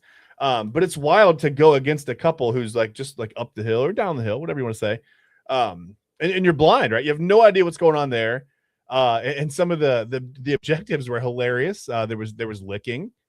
And this is going to sound crazy coming out of my mouth if you don't watch the show, but there was licking, there was kissing, there was sucking, there was tickling. Again, if you don't watch the show, you're going to go, is this on HBO Max? No, it's right on Peacock. But yeah, there were things happening, and people were putting, nothing dirty. Well, dirty, but people were putting feet in mouth. There was all kinds of stuff. Not their own foot, somebody else's foot. A lot of feet went into mouths. There were a lot of situations, Autumn, where I was like, I don't know. Maybe that's not my personality, but I don't know if I'd have gone that far just for just to win a little challenge. But I thought the freestyle was crazy. They was like a total free for all, right? Because they tied. So then they all just went for it, and it was like a how do I say this? I'm trying to use tactful words. It was like a clothed, the word that rhymes with hey, you look gorgy, right? You might shorten the word gorgeous to gorgeous, not shortening it. But there's a word that rhymes with that I don't want to say on the show right now because it's not midnight yet. But they basically had clothed, hey, you look gorgy, without certain body parts coming out. Things were in clothes, but yeah, they were just going around kissing other people. It was wild, right? Like it was pretty hedonistic, and I guess that's what you got to do to win the challenge. So that was crazy. I'm gonna just say this: I've been watching the show for a very long time. The show has been on. The U.S. version has been on for 8 years. Okay. UK version has been on for 13 years. Okay. Every single year in the U.S. version, come Casa Amor, they do this exact challenge. And the last part of the challenge is always that. Okay. And every year it gets more intense. Okay. Last year actually was a little bit more intense because people were taking their clothes off. Oh, okay. Well, you gotta watch out Yes. for that. So you had shirtless people, you had people on each other's shoulder. It was crazy. It was kind of nuts. Yeah. But okay, so because they won, the Villa won the challenge. Yes. And usually the Villa does win the challenge. Okay. Okay. Okay. Now last year they didn't do this because last year they didn't have any couples that were really exploring, or no, they didn't really have any couples that were like tight. Okay. That were kind of like a Bryce and Trinity, or like a Nia and KC, or like a. They didn't have to force the explore. Yeah, like everybody wanted to explore. Gotcha. Okay. Casa. Okay, that makes sense. But what they usually do, because the boys, and this happens every single time, the boys just act a fool in Casa, right? Yeah. And they forget that there is girls back at the Villa. And we're idiots. Yeah, I mean, guys are idiots. I mean, let's be honest. We're not gonna sugarcoat it. I mean, we're idiots. Yep. Yeah. So what the boys don't know is that usually the girls will get either, so they'll get one or two things. So they'll get like quotes. And so the quotes will be like, they have to figure out which boy said this, right? Okay. And they'll usually get it in text message form, and it'll usually be like, or it'll be like an audio clip of one of the boys saying something. Or they'll get a video clip of certain, so I know it was 2 seasons ago, 2 different Islanders who weren't really exploring in Casa Amor, but their boys were exploring. They got clips. Okay. So because of the way Casa Amor is going, I'm almost guaranteeing that if it's not tomorrow, it may be Friday. Okay. Those girls are going to get a video of what those boys are doing at Casa Amor. Okay. Well, they got to watch. I don't know if that was live or not, but it was crazy that they brought the present out, and I'm gonna put the air quotes on that because that wasn't much of a present. And then it dropped down, and it was the feed right from Casa Amor, and I was like, oh no, and it was like heartbreaking to watch, man. A little bit. I'll be honest with you, the girls were so excited, right? Like they were getting on their outfits, they were ready to go, man. It looked like a bunch of grown ass people gonna go do trick or treat or something. But whatever, that's fine. And they got so excited, right? And then they walked out, and it wasn't what they thought at all. It was like this live feed to like, basically the guys being idiots. Like I said, that was tough. Yeah. So the live feed was the purpose of them maybe like trying to like, it was essentially so the girls wouldn't be closed off to exploring. Yeah. So because the girls, if they didn't see that, they would not explored. It would have been another last season. Yeah. So that's what they had to do. This video is going to be the thing that makes the producers say like, hey, one of you has to bring these dudes back. Okay. And it can't just be Kenzie, and it can't just be Jen. It has to be one of the solid couples. So it really has to be either Anaya, Melanie, or Kada has to bring one of these guys back. Okay. Now, who do you think it is going to be? Before we go, we're going to go to the break right after this. Who do you think is going to, for sure, out of those 3, bring somebody back? In my opinion, I feel like it's going to be Kada. You think she's going to bring Che back? I kind of do. I kind of do. I don't know why. I just sort of feel like I just saw a lot of. I try to watch facial expressions, right? And she didn't say a lot when things were going on, but you could tell she was just kind of sick of everything. I feel like just to spite, what's kind of been going on, I feel like she might. I really do feel like she might. I think it's going to be Anaya. I think she's going to be the one to bring Carl back because she's going to get that video of what Casey said about her or what he's been doing. Yeah. And she's going to be like, you know what? I need to bring somebody back because he's acting a fool. Now, after that, I don't know. I don't know what's going to happen, but I do know one of those 3 is definitely going to bring somebody back. I feel like there's a pretty good chance that 4 girls might bring a guy back, to be honest with you. Like I said, I think by Sunday, we're going to have 18 people in that villa. Okay. So we're going to have 6 new people in the villa. So we're going to have probably 3 new girls, 3 new boys in that villa. Okay. See, now some of the guys are starting to feel a little bit of remorse, though. I'll just say that before we go to break. They're starting to be, hey, I miss my girl. My girl's on my mind, blah, blah, blah. But of course, I mean, after the fact, now you feel bad. But I don't know. The ones that feel bad are the ones that really haven't made a connection with anybody else. But the ones that are making connections, they're not going to feel bad. They're just moving on. Yeah. When we come back from the break, we're going to talk some NBA news because NBA free agency is upon us. The draft is going on. There's so much going on. And then we're going to talk about the WNBA because there's a lot of stuff happening in the WNBA that we really need to talk about that I think is so interesting. And there's a team in the WNBA that is so dysfunctional, and they may be as dysfunctional as the Cleveland Browns. Oh, my. It's bad. Yes. When we come back, we will talk about it. But you guys are watching the Daily Spiral here on InsideEdge Network. Fanatics isn't just our name, it's who we are. Loyal, passionate fans dedicated to our favorite teams and to the sports we love. That's why we're honored to be able to offer fans the world's largest collection of official sports apparel and sports jerseys from all leagues, teams, and players you love. We feature a wide selection of gear from every league, including the NFL, MLB, NBA, NHL, and NCAA merchandise, which allows us to serve fans of football, baseball, hockey, basketball, lacrosse, soccer, golf, and, everything else that gets your heart pumping. Go to fanatics.com by using the QR code on your screen right now to celebrate your teams. That's fanatics.com, a proud sponsor of the Inside Edge Network, Cleveland's digital leader.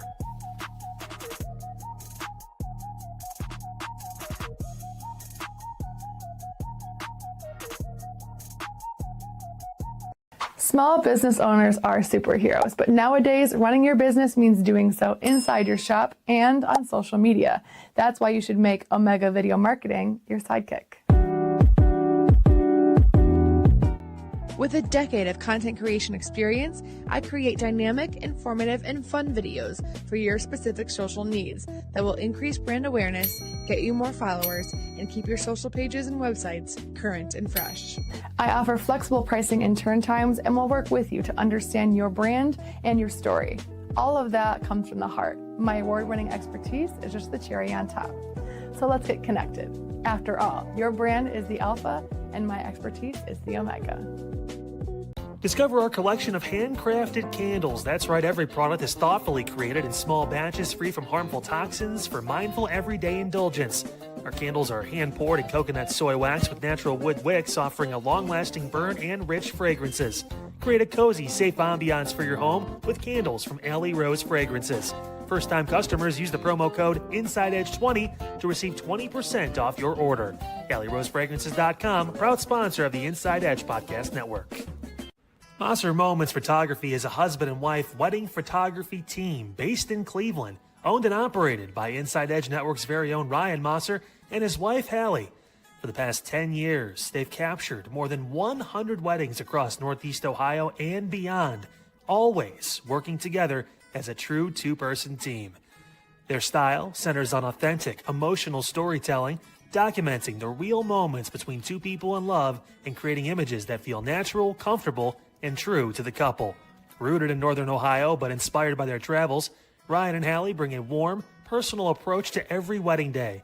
Their work blends experience, consistency, and a genuine passion for helping couples relive their best day through timeless photography. Learn more at MosserMomentsPhotography.com by using the QR code on your screen right now. MosserMomentsPhotography.com, a proud sponsor of the Inside Edge Network, Cleveland's digital leader. Welcome back to the Daily Spiral, everyone. And you guys, it is NBA free agency time. Chad, before I even came on the air, there was a trade that literally broke. Do you know what it is? Was it who was it? It was Beef Stew, right?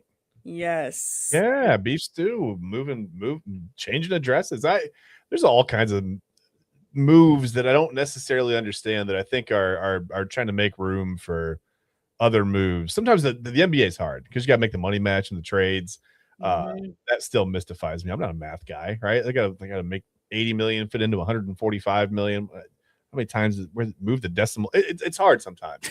But yeah, Isaiah Stewart just got traded, right? Yes. So it actually starts off with yesterday, Monday. I don't know what days it is. Who knows? It was Monday. It was Monday because we were on air. So Monday, it starts off with Julius Randle getting traded from Minnesota to Chicago to clearly make room for what they thought was Giannis. See, I heard you say that on the show. I thought maybe it was the other way around. I thought maybe they're like, you know what? We're not getting Giannis. Let's just move. Let's open up some flexibility in free agency. I thought maybe after we were on the show for a little bit, I was like, maybe that's what they were doing. Maybe they knew they were out. But go ahead. Yeah. Yeah, so we got Julius Randle first. Mm-hmm. Then we get Giannis to Miami. I was asleep when it happened, so I woke up to it in the morning. I was asleep too, but weirdly, I was on the show. So that was weird. Eli had to wake me up and go, hey, come on. We're talking about, yeah, it was weird. So we get Giannis to Miami. Then now we have Isaiah Stewart to Memphis. Yeah. We had the Cavs trading one of their picks. We had New York trading multiple picks back and forth. We've had Jaylen Brown now on the trade block. Somehow, some way, also in this whole thing, Trae Young re-signs with Washington, which super surprising there. Yeah. Austin Reeves re-signs with the Lakers for a 4-year, $185 million contract, making him the largest contract for an unsigned free agent ever in the league's history. Makes sense. Then, in between all of that, there's been an NBA draft happening, and we got AJ Bonanza out of BYU going first overall, and Cameron Boozer from Duke going second overall. What is happening in the NBA right now? Actually, Boozer went third. Peterson went second. Yes. But you just forget about the Jazz because they're not trying to play basketball. So sometimes I think you just forget about what they do.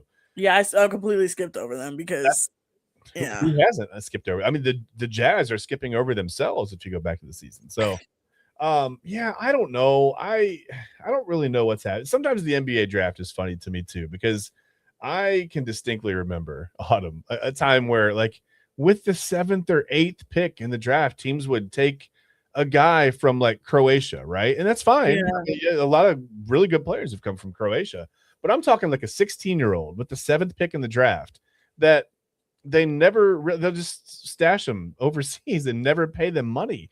And it's like you really just passed on the 7th pick to not have to pay someone money. I mean, you could have gotten a pretty good player there. But the NBA, it's like if you're outside of that top 5 or 6 or 7 picks, then it's a crapshoot a little bit. I mean, everybody has similar skills, and it's all about trying to just see who's going to do what they need to do to progress and develop and get better. Who has the heart to actually come out and do it? And there's limited spots anyway that the draft is. I don't know. It's just like I said, it's a crapshoot. The NBA draft for me, you never really know who's going to pan out. You've got number 1 overall picks that never do anything in the league. That's crazy. I mean, look, the Cavs literally wasted a number 1 pick on Anthony freaking Bennett. Yeah. I will never forget that. That was one of those picks. And this is the thing. I remember that draft too, because I remember it was between 3 players that everybody was saying is going to go number 1. It was Joel Embiid, Jabari Parker, and Alex Len. Yeah. Those 3 players were. And Joel Embiid was essentially like, we don't know if he's going to go number 1 because remember he had those really bad like foot issues early in his career and he didn't play for like the first 2 years. Jabari Parker didn't want to be anywhere that wasn't near Chicago. So he wanted to be in Milwaukee because it was 2 hours away from Chicago. So I was convinced that they were going to pick Alex Len. And then they randomly just choose this guy, Anthony Bennett. And it was like, what is happening? And Bennett rarely flashed anything in college. That was the puzzling part for me. Like number 1 overall. By the way, Giannis went 15th in that same draft. Oh yeah, I forgot Giannis was in that draft. When I say like the draft is just such a weird like NBA's draft, like NFL's draft is like a hit or miss. Yeah. You're gonna get at least a couple players out of there that are gonna go well. Yeah. Major League Baseball is so many rounds, it's so many players. Yeah. There are guys who either can go in the league right away after the year after, or there will be guys who will be drafted who will never see the field. Yeah. Right? And they'll play in the minor leagues for 10, 12 years, right? Yeah. But the NBA, because of how like it just make like their draft makes no sense. And I'm saying this as someone that knows the WNBA draft is even stupider. That's what they do, yeah. There's just too much happening. Every time I open up Twitter, I see something from Shams or Bleacher Report or someone that's like NBA, and I'm like, I don't even want to know who got traded, who signed a new contract. I don't want to know. Usually it's like so-and-so traded the 28th pick for like a shooting shirt and like a piece of someone's floor. You know, it's like, what are we trading? Like, it's bizarre. It's bizarre to me. Honestly, the draft is so crazy. Now I'm gonna pivot here a little bit because with the draft being so crazy and you mentioning them like certain teams picking interesting players. Yeah. Who is your favorite random player that's ever been picked like in a draft? I don't know. I was just looking. We just talked about the 1996 NBA draft and the Cavs taking Vitaly Potapenko with like the 13th pick or whatever from Wright State. First of all, I know he was from out of the country, whatever. He came over, but of all places, he ended up at Wright State with the Raiders. Right, that's wild to me. And then the Cavs take him, and he was a pretty serviceable player. I think they ended up trading him to the Celtics for a first-round pick, and I can't remember who the Cavs turned that into, but for some reason that Potapenko pick, wow, that's a lot of piece. That sticks out to me because they also got Big Z in that same draft. So they took Vitaly Potapenko and Zydrunas Ilgauskas in the same draft. So I think Potapenko is maybe like that's pretty random to me, right? Yeah, I think it was I think mine is the Minnesota Timberwolves taking Ricky Rubio, and what was the other guard? Ricky Rubio. When they took Ricky Rubio, and then they took another guard who played the exact same position as Ricky Rubio. Oh my God, why can I not remember this man's name? Because neither of them really panned out in Minnesota. But I remember when Ricky Rubio got drafted, the whole thing was that he was a great passer.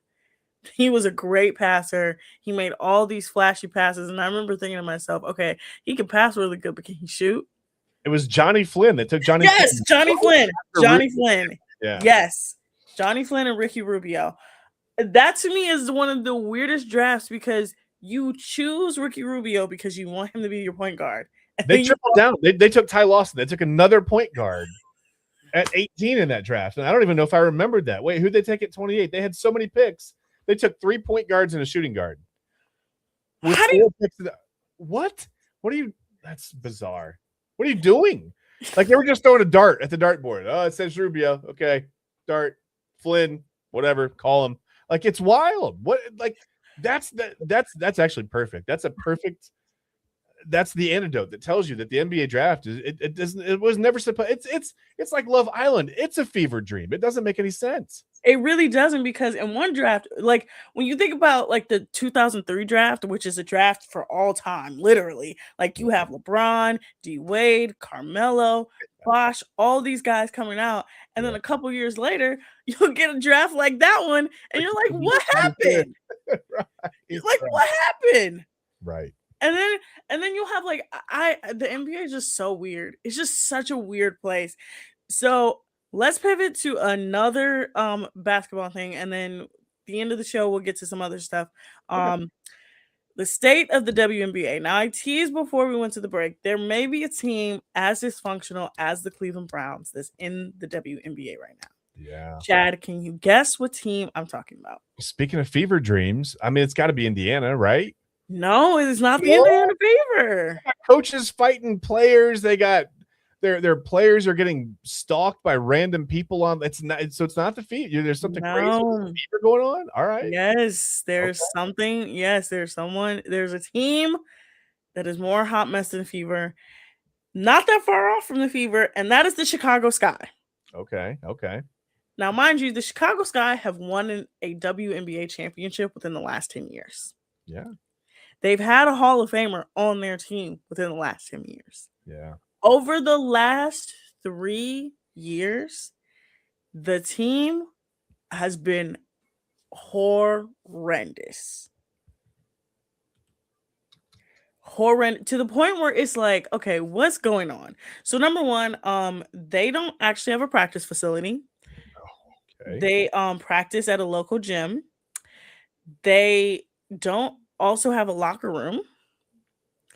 Their locker room was shared with other people, like a former player who played other places was like, yeah, Chicago was her least favorite place to play because you could literally just walk in the locker room and it'd be like a lady from like the outside in the locker room. Like just a racquetball player at the local. Yeah. Yeah. Okay. So you have that. Good game, girls. So then you have about 3 seasons ago, they hired Teresa Witherspoon, a legendary WNBA player, players coach, everything. Team was doing well under her. They fire her randomly, right? You have the fact that you have a draft where you choose Angel Reese and Camila Cardoso, two of the best players coming out of college in that year. Yeah. You somehow, some way squander Angel Reese. You trade her to Atlanta. Yeah. She's having a monster year. Atlanta is now number 1 in the conference. Yeah.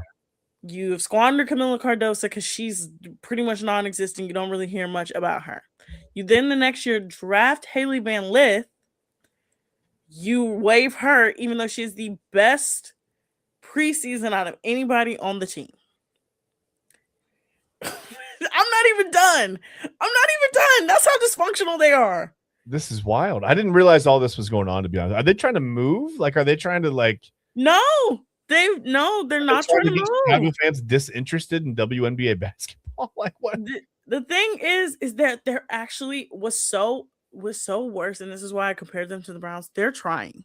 They're actually trying. So they fired Teresa Witherspoon after a year. They brought in another coach last year. He was so bad. He made the team so terrible. They fired him, right? They bring in another coach. He's so ridiculous that he is in the media saying, yeah, after every game, we submit our files to the league office. And we just hear nothing back. What? What are you talking about? I'm not even done because what I say is ridiculous. Just playing every game under protest. Okay. And then in the offseason, so again, they trade Angel Reese because last year they suspended her when she made criticisms about the team, valid criticisms about the team. Yeah. They traded her in the offseason because she was apparently not fit for the locker room. They let go Kennedy Carter because she was not a fit for the locker room. They signed Skylar Diggins, Dejanay Carrington. They trade for Rakia Jackson. They signed Natasha Cloud, and they are 4-12. So it sounds like Angel Reese just wanted to be a part of something that was maybe a little less dysfunctional and maybe more headed in the right direction than, and that's not a fit for the locker room. So explain to me how they're trying then. If they're the offseason moves. So the Dejanay Carrington came from a Connecticut Sun team that went to the finals a couple years ago. Yeah. Natasha Cloud won an NBA championship with the New York Liberty. Skylar Diggins is literally going to be in the Hall of Fame. Yeah, so trying to get some veteran leadership, some championship pedigree in the locker room. I get it. Rakia Jackson had a great couple years. She also came out in that same draft with Angel Reese and Camila Cardoso. She was having a great career in Los Angeles, right? Yeah. So you get all these players, and then you have Courtney Vandersloot, who's been on their team for a while. You pair her with Camila Cardoso. You have a really good roster. You have a really good team, and you're 4-12. This does echo the Cleveland Browns. I mean, when you look on paper, the Browns typically have some talent. I mean, last year the offense was rough, but yeah, I get it. I see where you're coming from. It's not have and they have once in a generation players on their team. Yeah. They are 4-12. Their coach is incompetent. Their front office is even worse because their front office is constantly blaming other players. When I tell you they're the most dysfunctional team in the WNBA. And the Indiana Fever are right there. Yeah, I was gonna say I thought you were talking about the Fever. You can't have head coaches and your star player fighting on the sidelines. And I I think sometimes people are a little bit just there's some Caitlin Clark fatigue, I think, a little bit with some of the antics, but she's also getting beat up. Like, I've watched a few WNBA games. I see her getting roughed up, but I also understand, like, I don't know. I mean, I think there's two schools of thought. Like, the league needs to protect their star players or whatever. But then, I don't know. There's like this certain, like, you kind of almost like an entitlement, right? You got to come in and earn it. And just because she was flashy, obviously we heard about everything in college. She's a great player. But I think you have to put in your time, no matter who you are. I mean, LeBron came into the NBA as the chosen one, and I mean, he had to put in some work to earn his spot, and he wasn't, whatever. I guess we called him the King right away because King James, but that fit, the nickname was ready. But yeah, he had to put in his time. I mean, it's the same thing. I just got to put in his time, but I get both sides of that, though. And LeBron, look, it took him 4 years to make it to the finals. Yeah. It took him almost 10 years to win a championship. Yeah. Then he went on a run that no one has ever gone on in the history of the league. And the only other person who even matched that league is no longer alive and was alive when they had player coaches. But they are the most dysfunctional team. I would say Indiana's number 2, Phoenix number 3. Okay. This is also the 30th anniversary of the league, which is crazy because I'm 31, so that means I was 1 when the league was formed, which is crazy. Yeah. But in the 30 years of the WNBA, this is probably the most popular the sport has ever been, the most profitable the sport has ever been. And we have like actual recognizable stars in that league. Yeah. And the Chicago Sky exists to bring it down from the inside. Unbelievable. What do you think is it players who've been there a little bit like Asia Wilson, or is it Caitlin Clark and Angel Reese? I mean, what makes it so marketable right now? I think you have the Asia Wilson effect of the fact that she's just really good. Yeah. She's just on another level. She's kind of like the LeBron of her league, of like no one else is her. Like she is her. She can win the MVP, the Defensive Player of the Year, the Finals MVP, all of that in 1 year, and no one would bat an eye because she's that good. And then you have the emerging talents of the Angel Reeses and the Caitlin Clarks and the Paige Bruckers and the AZ Fudds and these whole new stream of players coming in.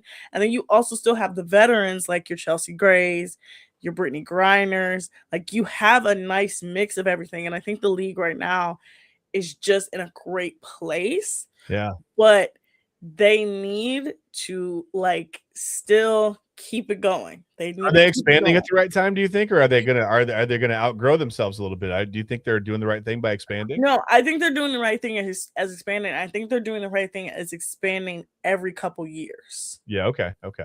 Because expanding all at once is not going to help. Wouldn't help any league at all. Yeah, I get it. So, like, we know that Toronto is a new team. Portland is back. We know that Cleveland is getting their team back. Yeah. We know that Houston is getting their team back. Mm-hmm. Miami is in the works to get their team back. Yeah. Like, so we have like some WNBA Detroit's in talks to get their team back as well. Yeah. So you have the core teams that started the league coming back. Yeah. And then you have the fact that you have expanded to areas that you necessarily wouldn't have expanded to, like Vegas, or at one point there was Tulsa, the Tulsa Shock in Tulsa, Oklahoma, that is now the Dallas Wings. Yeah. You have Portland, you have Toronto, you have these like big basketball cities, but you also have these cities that very much still love the game of basketball, but need like a little oomph, like a little push. Yeah. Well, it's crazy to me in the WNBA. You can have, and the name escapes my mind right now, but someone was drafted, I think 17th or 18th this past, and were cut. And I realized that's in the second round technically, but I mean, it's crazy to be the 17th or 18th player overall and you don't make a team. Yeah, their rosters are very small. Like they have 3 protected players that they can put on waivers. Yeah. Like a couple people that can come off the bench, but their league is very small. Their draft is even more ridiculous. Their timeline is even crazier. But like I said, they cut the Chicago's guy cut the person in the league on their team who had the best preseason. It's confusing. When we come back, we're going to talk a couple things. I'm going to give you my good spiral, my bad spiral of the day. I am still going to quiz you on more things, Chad. So you better be prepared. I was trying to deflect as much as I could. I thought I passed already, but okay, I'm ready. It's okay. It's all right. We're going to prepare you because we're about to get into the home stretch, the real home stretch. Here we go. Of this show. All right. You guys are watching the Daily Spiral here on Inside Edge Network, and we will be right back. Key On Sports is the leader in Ohio high school athletic coverage in written, print, and video streaming. From the latest news and results and written content to the high school football game of the week every Friday, Key On Sports has you covered. The vision of 15-time published author Vince McKee has become the most trusted site in Ohio high school athletic news. From podcasts to player profiles, Key On Sports is your one-stop for all of it. Visit them today at keyonsports.com or on YouTube at Key On Sports. Check out their socials on Twitter and Facebook as well. Clean energy, bold flavors, and no jitters. See why people won't shut up about Dubby. Clean energy, no jitters or crash. Whether you're starting your workday or getting ready to exercise, Dubby Energy helps you lock in and focus. With over 15 flavors to choose from, you can't miss. Order Dubby Energy right now by using the QR code on your screen and use the promo code InsideEdge10 to receive 10% off your order. Dubby Energy, your energy-focused sponsor of the Inside Edge Network, Cleveland's digital leader. Discover our collection of body mists made with clean, minimal ingredients. Handcrafted with natural essential oils and clean ingredients, they offer a natural alternative to synthetic fragrances. Perfect for sensitive skin and those seeking clean, mindful self-care, and the perfect gift for you or your special someone. Courtesy of Alley Rose Fragrances. First-time customers, use that promo code InsideEdge20 to receive 20% off your order. AlleyRoseFragrances.com, a proud sponsor of the Inside Edge Network, Cleveland's digital leader. Whether searching for a baseball autographed by your favorite World Series slugger, a signed football by an iconic Hall of Famer, or the jersey of a world-famous soccer star, you've come to the right place. Here at sportsmemorabilia.com, the web's leading source of authentic sports memorabilia, you'll find more than 500,000 authentic products from nearly every professional sports league, team, and players. Not only will you find your next prized sports possession with ease thanks to superb customer service and tremendous site experience, you'll have the satisfaction and peace of mind that every product listed comes complete with a certificate of authenticity and is fully backed by the sportsmemorabilia.com lifetime authenticity guarantee. Go to sportsmemorabilia.com by using the QR code on your screen right now. Sportsmemorabilia.com, a proud sponsor of the Inside Edge Podcast Network, Cleveland's digital leader. Find us on InsideEdgeNetwork.com for the latest information on your favorite shows, personalities, and network partners. Plus, guess what? We have a merch shop. That's right, we have network polos, t-shirts, champion jackets, hats, and bottles. Rep the network. Every purchase supports independent sports and entertainment media. Use the QR code on your screen right now to check out InsideEdgeNetwork.com. That's InsideEdgeNetwork.com.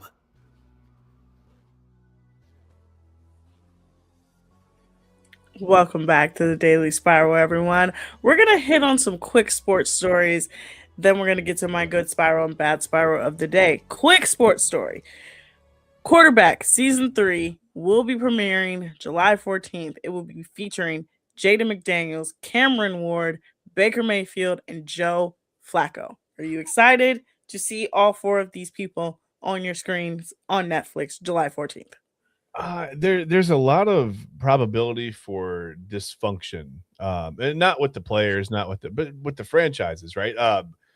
We're gonna hear a lot of Brown stuff, I think. Mm-hmm. And I'm a little bit excited now that we've moved on from that coaching staff and I would say that regime, but Andrew Berry in that front office is still pretty intact. So I think we're gonna hear a lot of things that maybe they'll surprise us, but I don't know. I mean, Joe Flacco's a little buttoned up, like he's not going to say anything too shocking. But you've got Baker Mayfield there, so yeah, I'm a little excited. I'm probably gonna peep this one. I'm gonna watch it. I'm gonna pay close attention and just see what's said and what's inferred and what's suggested about the Browns organization. Yeah, I'm excited for this one. Honestly, the Mannings figured out a gold mine with quarterback. 3 seasons in, people like it, and I kind of like the Netflix like documentary style. I think it's really good. Soccer fans and international fans have invaded baseball. Earlier today, I've seen videos of people from Norway going to Mets games doing the rose celebration that they do at soccer games. Just a couple weeks ago, we had the Scottish fans invading Fenway. We had bagpipes outside the stadium. We had them singing inside the stadium. It was crazy. And just more and more with this World Cup, we are seeing international fans. Now, speaking of fans in Boston, English fans got beer banned and the bars closed down at 9 o'clock in Boston. Whereas Scottish fans had like the bars were open, beer was flowing, and there might have even been a Scottish baby boom. Man, they've been having so much fun. I everything. I just singing at the Red Sox games, amazing. The row everywhere Norway goes, up the escalator, wherever, it doesn't matter. And I think they did one in they looked like they were in the middle of the street. It doesn't matter. They're going to sit down and do the row. That's fun. What else? The traffic cones on all the statues, fun, harmless fun, right? And then maybe my favorite is you saw the Japanese fans like cleaning up after themselves in the stands, right? They're going around and they're cleaning up. There was the Japanese news reporter. He didn't know a whole lot of English, but he knew how to say, "Hey, listen, I don't speak English, but I'm excited," right? Like that was fun. It's just been a lot of fun, man. I think it goes to show you just like how the tour. It's amazing. Like when these fans come over and they're excited to be here, right? Despite maybe what they might hear internationally when they're talking about the United States or whatever, but they come in and they just have injected so much life into this thing. Autumn, it's one of my favorite stories of the World Cup. Way better than anything happening on the field. Honestly, you want to know what's so fun for me? The press that America gets, Canada is now getting, because in America, everybody's loving America. Everybody's loving everywhere they go. The food, like I told y'all, for some reason, these people like Golden Corral. I don't understand it. I don't get it. Golden Corral is the bottom of the barrel, y'all. Don't eat at Golden Corral. Gluttony, though. It's like you've got everything right in front of you. It's all right there. It only is fun when you're a kid, but you got people in Mexico that are having fun, that are like, oh, just beautiful. And then you have the Canadians, and people in Canada are not embracing the World Cup at all. And you have people from international being like, I thought Canada would be excited, but there are Canadians that are like, we don't care. We are a hockey country. Soccer, what? No, we don't care. Yeah. But US, I'm so proud of you because we're getting good press for once. Yes. Brady Tkachuk. Speaking of hockey, Brady Tkachuk was traded for a bunch of picks to join his brother in Florida.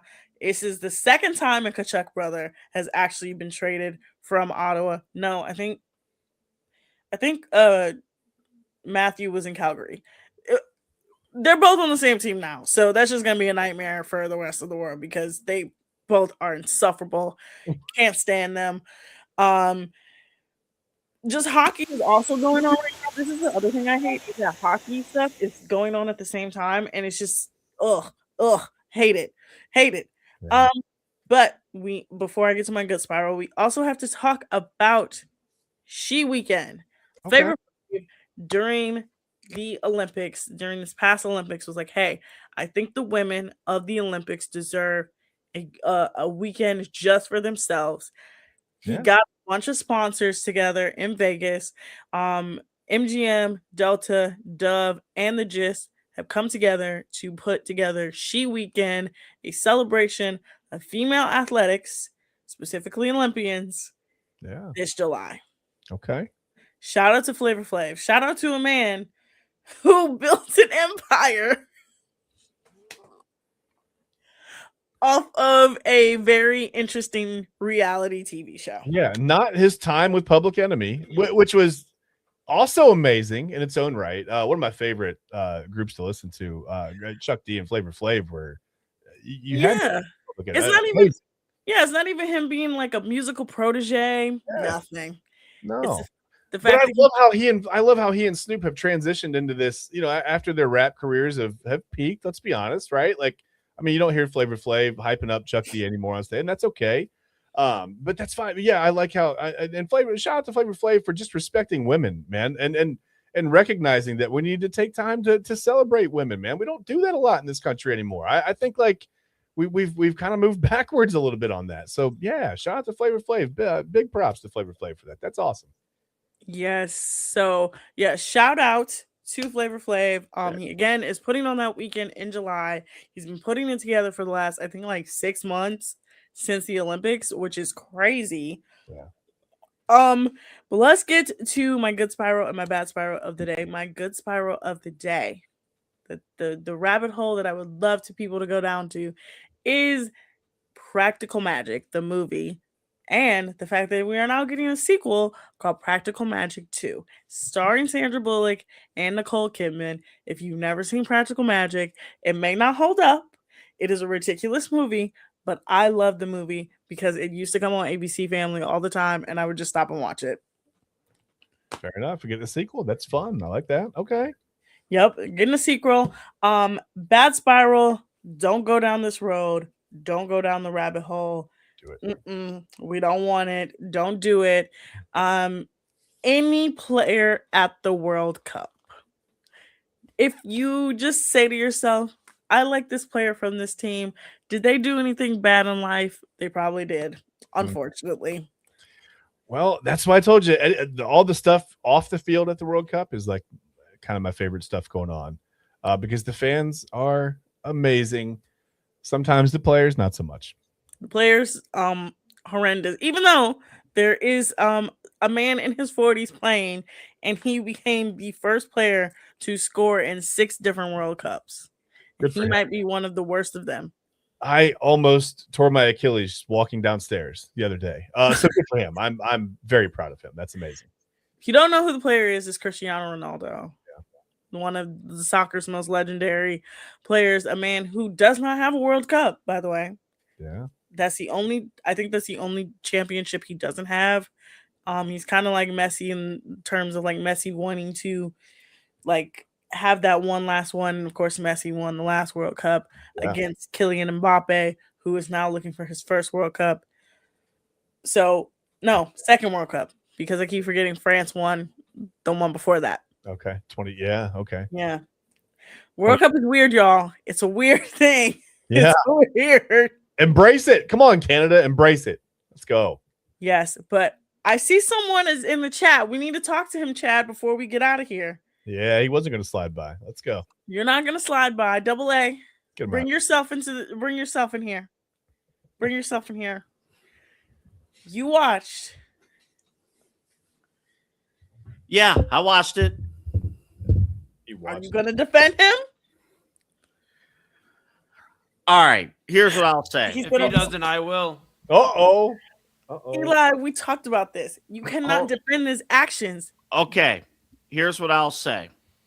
Could he be a friend of mine, KC? Hell yeah. But I'm out. I'm out. Here's why. Wow. Congratulations. I usually don't pull this card, but when I hear KC as a man say, "Oh, the women went after me," like our job as men is to go after the woman, and he's not doing that. He's not moving that way. So I'm out. I just think he's misunderstood, and you guys are very hard on him. He's you not. Guys are very, Eli. very tough on him. I just don't understand Eli, it. he said his stock was rising. Yeah, is it not? He's on his way to the finale. No, is it not? No, I thought listen, when it got crazy, I thought I noticed something else rising. It wasn't his stock. I'll tell you that. Well, they were gorgies. Absolutely. No, I have a whole other thing because even with the kissing and stuff, which is it is what it is. I felt disconnected in terms of like the connections. Like I'm watching the challenge tonight and from yesterday's show. I'm watching it. I'm like, I'm not feeling any of this. But you know what though? Autumn, I'll give you this. And Eli knows this and Chad knows this a little bit. At that age, I worked at Cedar Point. I know you practically were going. That was your Love Island. That was yeah. I know. City I was remember this- you telling me. Soak City Did with you this explore got the some door? more. I mean, was there this kind of hedonism? Like, is that what happened? So listen, so I can understand. All right, the first initial weeks is go wild, go crazy, and then if you get another opportunity, like imagine if we transfer from Cedar Point to Kings Island. I mean, we get another opportunity, but I can't defend how KC's moving. I can't. You know what? I think the girl he's talking to now is a baddie. She could talk to whoever she wants. Yeah. I hope she doesn't close herself to KC. That girl she is can talk crazy. to whoever she wants. I got to be honest, too, though. Like, I got to be honest. I got something to get off my chest before we move into Midnight Run. Autumn, I don't think it's fair that Chad gets hump day every single week. He gets the no episode day every single week. Listen, if you were watching the episodes, you would know that every day is hump day on Monday. I watched the episodes. Okay. Oh, I don't know. I watched the episodes. Don't try to tell Autumn that I don't watch the episodes because I have done pretty well so far. Especially the Tuesday episode. I didn't make the schedule. First of all, I didn't make the Love Island schedule. I think the Love Island schedule is ridiculous as is. Because why do you not have an episode in the middle of the week? You should just have Saturday be the day you don't have an episode. Like that's I think Chad Bryan got involved in there, and I think he said, "Look, I got Wednesdays on the Daily Spiral. I don't want to get in any trouble. I don't want to get bullied or confronted." Married. My guy Double A. What the hell is that? Dude, I'm sleeping on the couch though. No, I'll tell you this. I am ready. I'm ready for Friday, Autumn. I'm ready. Okay. I can't wait. I think we're gonna have a little bit more answers on KC. I think KC will work his way out of this. He always does. I'm not buying it this time. Thank you, Double A. Thank you. I don't think because you got to remember. I listened to Sincere. This is the epitome of connections. I forgot about that. He was trying so hard. He was looking up words before they started filming. Like, I got it right. Epitome. That sounds like that. Why did the producers, they're previewing the episode. This is the epitome of connections. See, my whole philosophy is this. The epitome of he was trying. The thing is I fully understand why he pronounced it that way. I do, because sometimes when you can tell he is a phonetic reader, and he definitely pronounced it how he said we had a strong conception. I mean, no, that's the Browns wide receiver. We had a strong connection. It's just, look, he meant epitome, y'all. He used it in the correct way. I know what he meant, but I like the way he said it better. I wish we were in your studio right now. More important. I wish we were in the Midnight Run studio so I could play the KC meme. That's all I wish I could do. We'll switch over. No, go ahead. Okay. We're switching over. All right. Everybody calm down. Here we go. Whoa. There we go. Look, man. Look, did we delete it? No, we sure as hell did not delete it. That was the epitome of good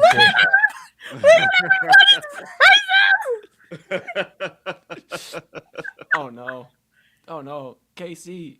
Uh-oh. Oh, damn. What's even worse about that clip is that you don't see him having to go sit down at the fire pit.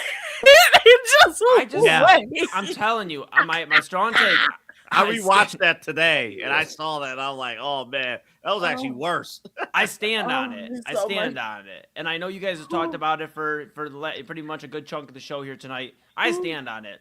KC, if not both, KC and Sincere are making it as the last couple dudes here. I'm telling you. No. I'm telling you. Sincere America loves Autumn. Listen, if Casey wants to make it, he's gonna have to come back married to TT, man. Like that's. I am telling you, America in the dating scene loves toxicity.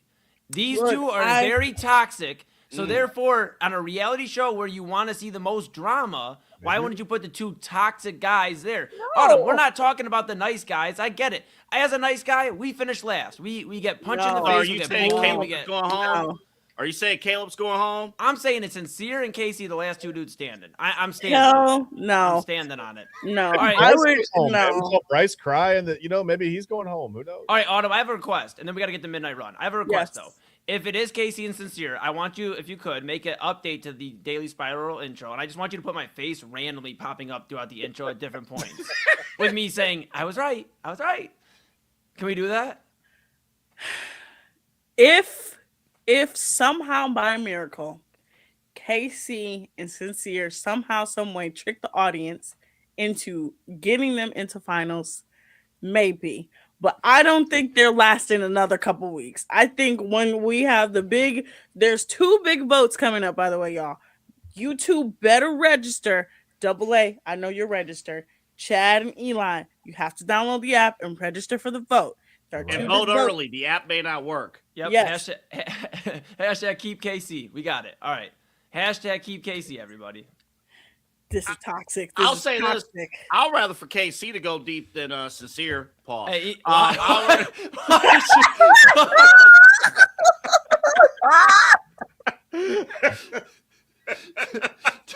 no. All right.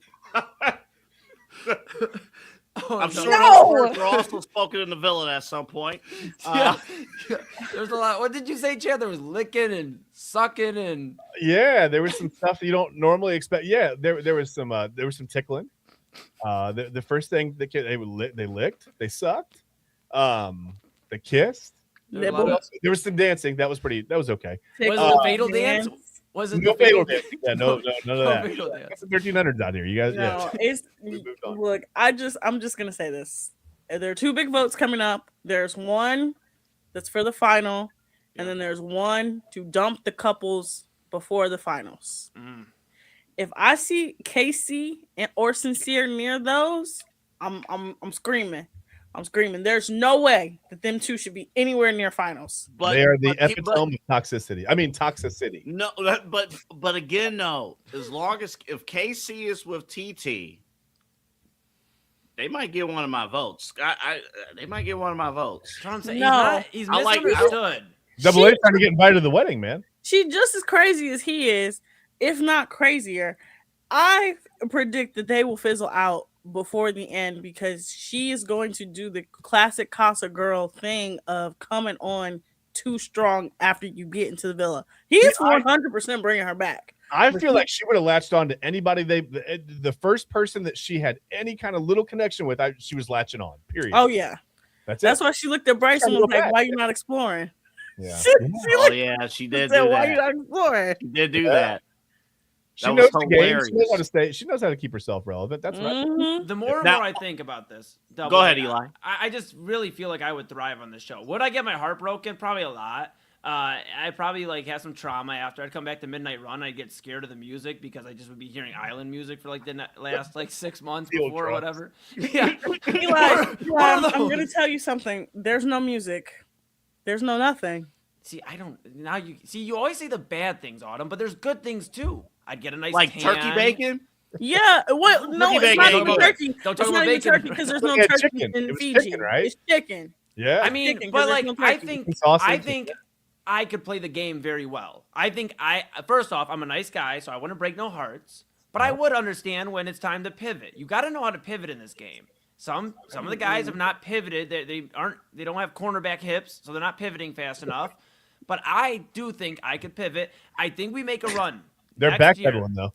I think You we know- make a run next year. Inside Edge Network, we all vote. We push it out as a network to get me to the island, to Love Island. I'll go to Fiji, rock out on Love Island, bring home the W, bring home my half of 100,000, and I invest it right into the network. It's a win for everybody. Oh my god. There's Buddy as your friend. As your bro. He said, "Buddy, is your friend." I don't know if I can allow this. Oh, I'd come back like destroyed. Like they'd be like, "Oh, you want to go on air?" I'd be like, "No, I've had my heart broken 10 times." Here's the problem. See, these men that are on this show, their game is out there. Like KC is screwed when he leaves Villa. Like your whole game plan, how you operate from Monday to Sunday is on tape. Yep. That's it. You're screwed. You have built your whole personality around being flighty. Whatever the next shiny thing that comes along is going to grab your attention and pull. Yeah, But you know what? He's going to struggle. Roddy Piper, the great wrestler, said it best once. He said, "Just when they think they have all the answers, I change the questions." No, I'm gonna leave you guys on this, and then we're gonna get out of here. I said this on Jersey Chasers, and I'm gonna leave this with y'all. Casey is the problem because, like I said, who is going to be the girls? Why do you want to be chased? Who gonna be the girl?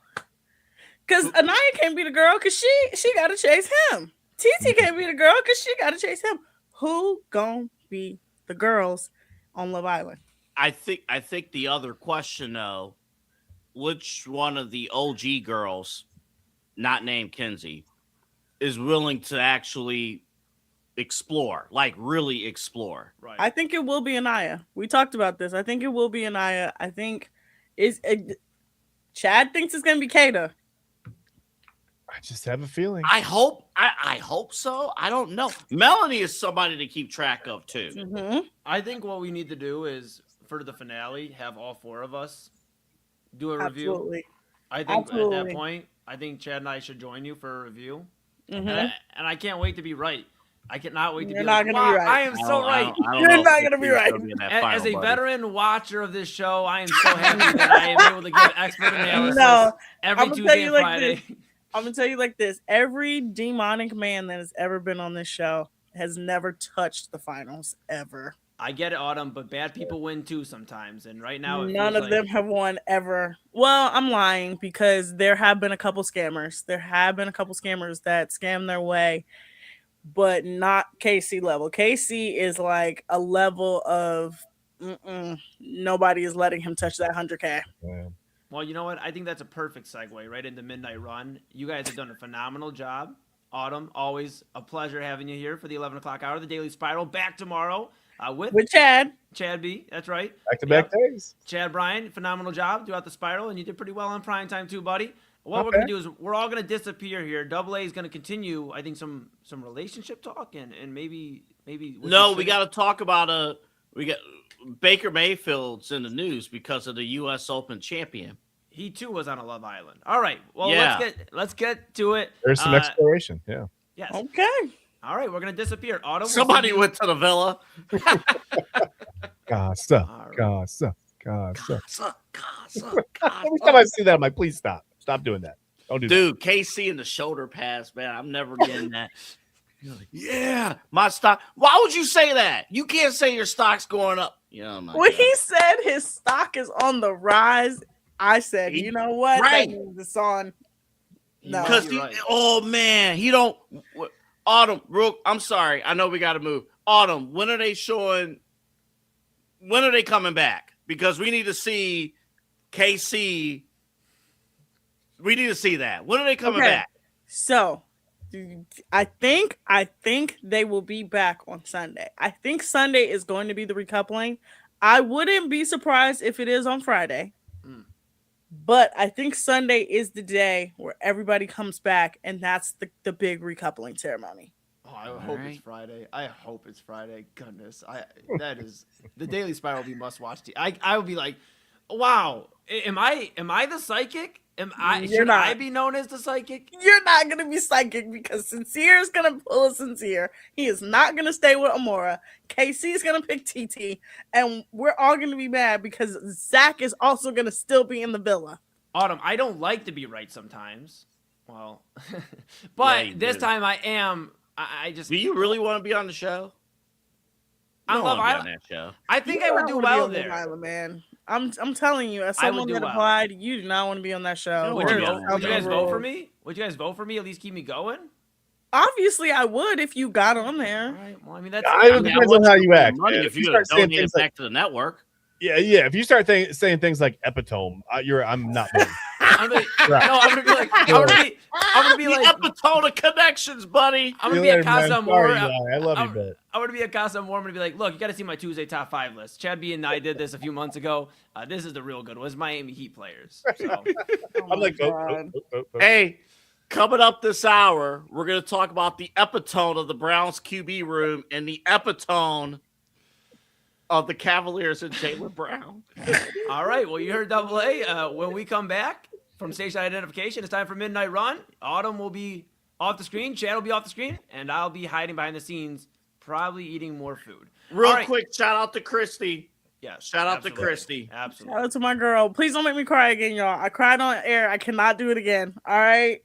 I love you guys. I will see you tomorrow. Technically today. Yeah.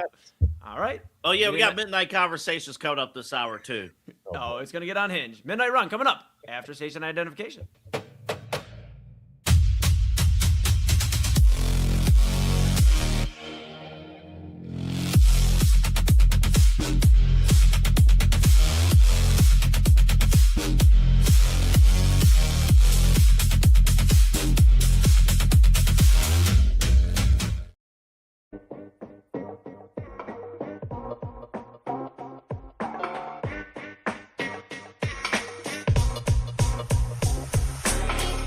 This is Midnight Run on the InsideEdge Network. Here's your host, Anthony Alford.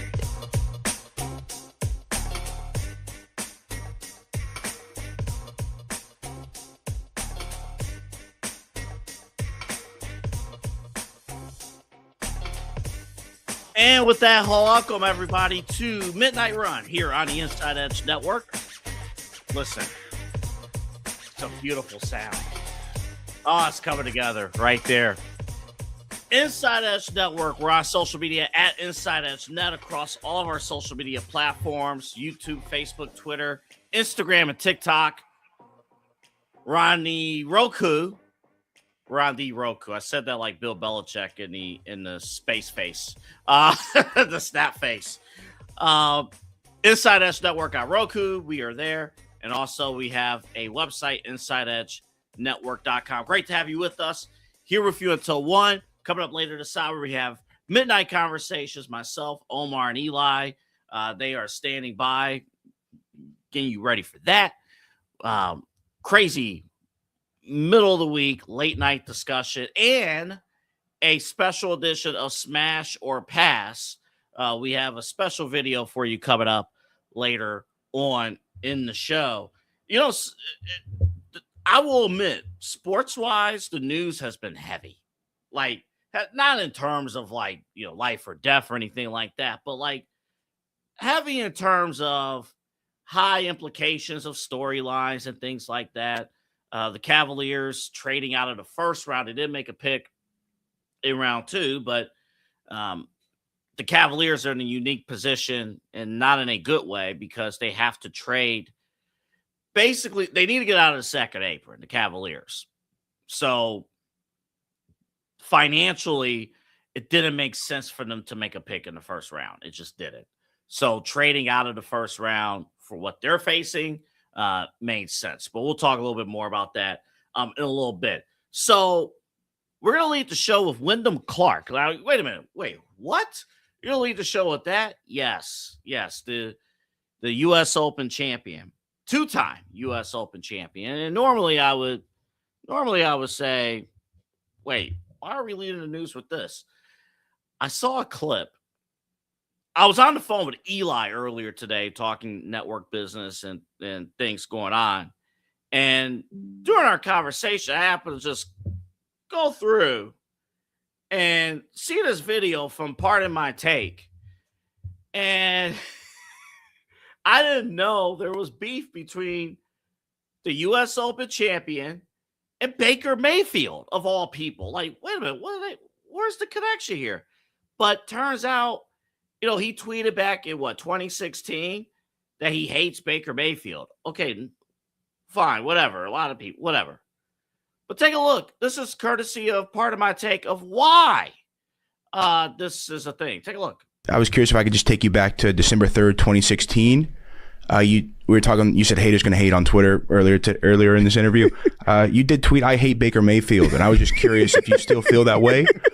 Maybe your thoughts on that. Maybe that hate in your heart's gone away, or what? Maybe where you're at on that. I'm trying to decide if I should tell the story. Yeah. All right, screw it. I don't care. People already hate me. So, no, it's not that bad. My PR team's here. Listen, your PR team's on the hot seat because we're coming up with ideas they never thought of. No, they didn't. They prepped me for everything. They didn't prep me for this one. My girlfriend at the time cheated on me with Baker Mayfield. Oh, so that's a fair tweet. Yeah. Okay, yeah. But here's what I will say. Everyone's dying. As I have come to, I'm actually a Baker fan now. I think he's a homie. That's your initial response. Right. Like, screw that guy, but really screw the, Yeah, your girlfriend, yeah. But, yeah, so I'm a Baker fan now. But, that's where it came from. That's totally – we were trying to figure it out. We're like, oh, well, Oklahoma State, there's natural hate there. No, this is that's a totally fair tweet. This is personal. Yeah. I hope actually this is a bro moment for us to be like, oh, bro, I didn't know. My bad. She never told me. And I'm like, oh, it's all good. We're homies. Let's play golf. That's where I hope this comes from. Unbelievable. Now, listen, okay, I don't have a serious take out of this other than they'll be messing around, I guess. That's the only other thing. I believe Clark went to Oklahoma State at the same time as Baker Mayfield attended and starred at Oklahoma as starting quarterback before obviously coming over and getting drafted by the Cleveland Browns. Unreal. So it's amazing. That is a perfect illustration, and maybe he is. I mean, but log type X, they're both good now. Everybody's good now. Baker Mayfield has a family. I'm sure Clark has a family as well. But that's a full illustration of things coming full circle, things coming back. So probably didn't think at the time, man, this guy's going to be a 2-time U.S. Open champion. But yeah, here we are. It's just amazing.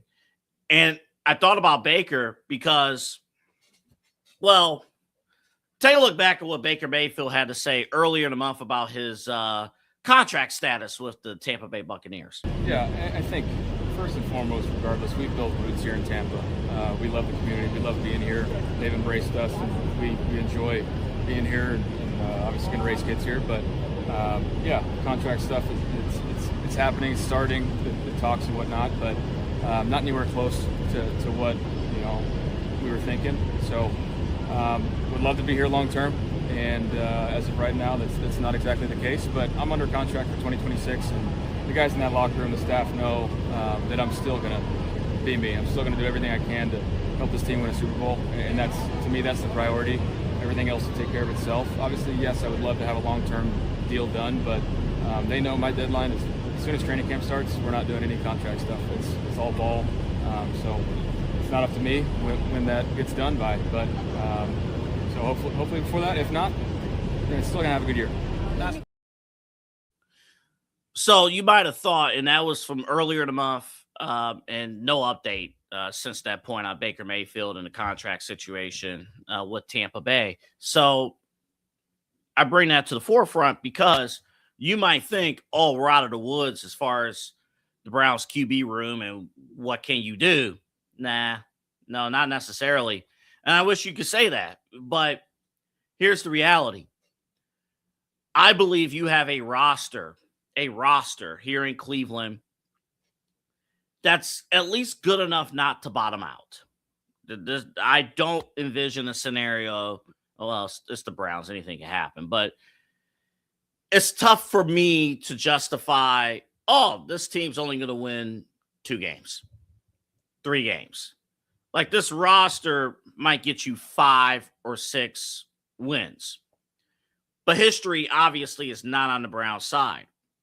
And as much as I personally want Shedeur Sanders to win the starting job, get 17 games to prove that he is the guy, I do not believe he's going to get that opportunity. I really don't. I think they're going to do their absolute damnedest to give Deshaun Watson that opportunity. And I'll stand by what I've been saying about Deshaun Watson. The game speed is going to be too much for Deshaun. It's going to be too much.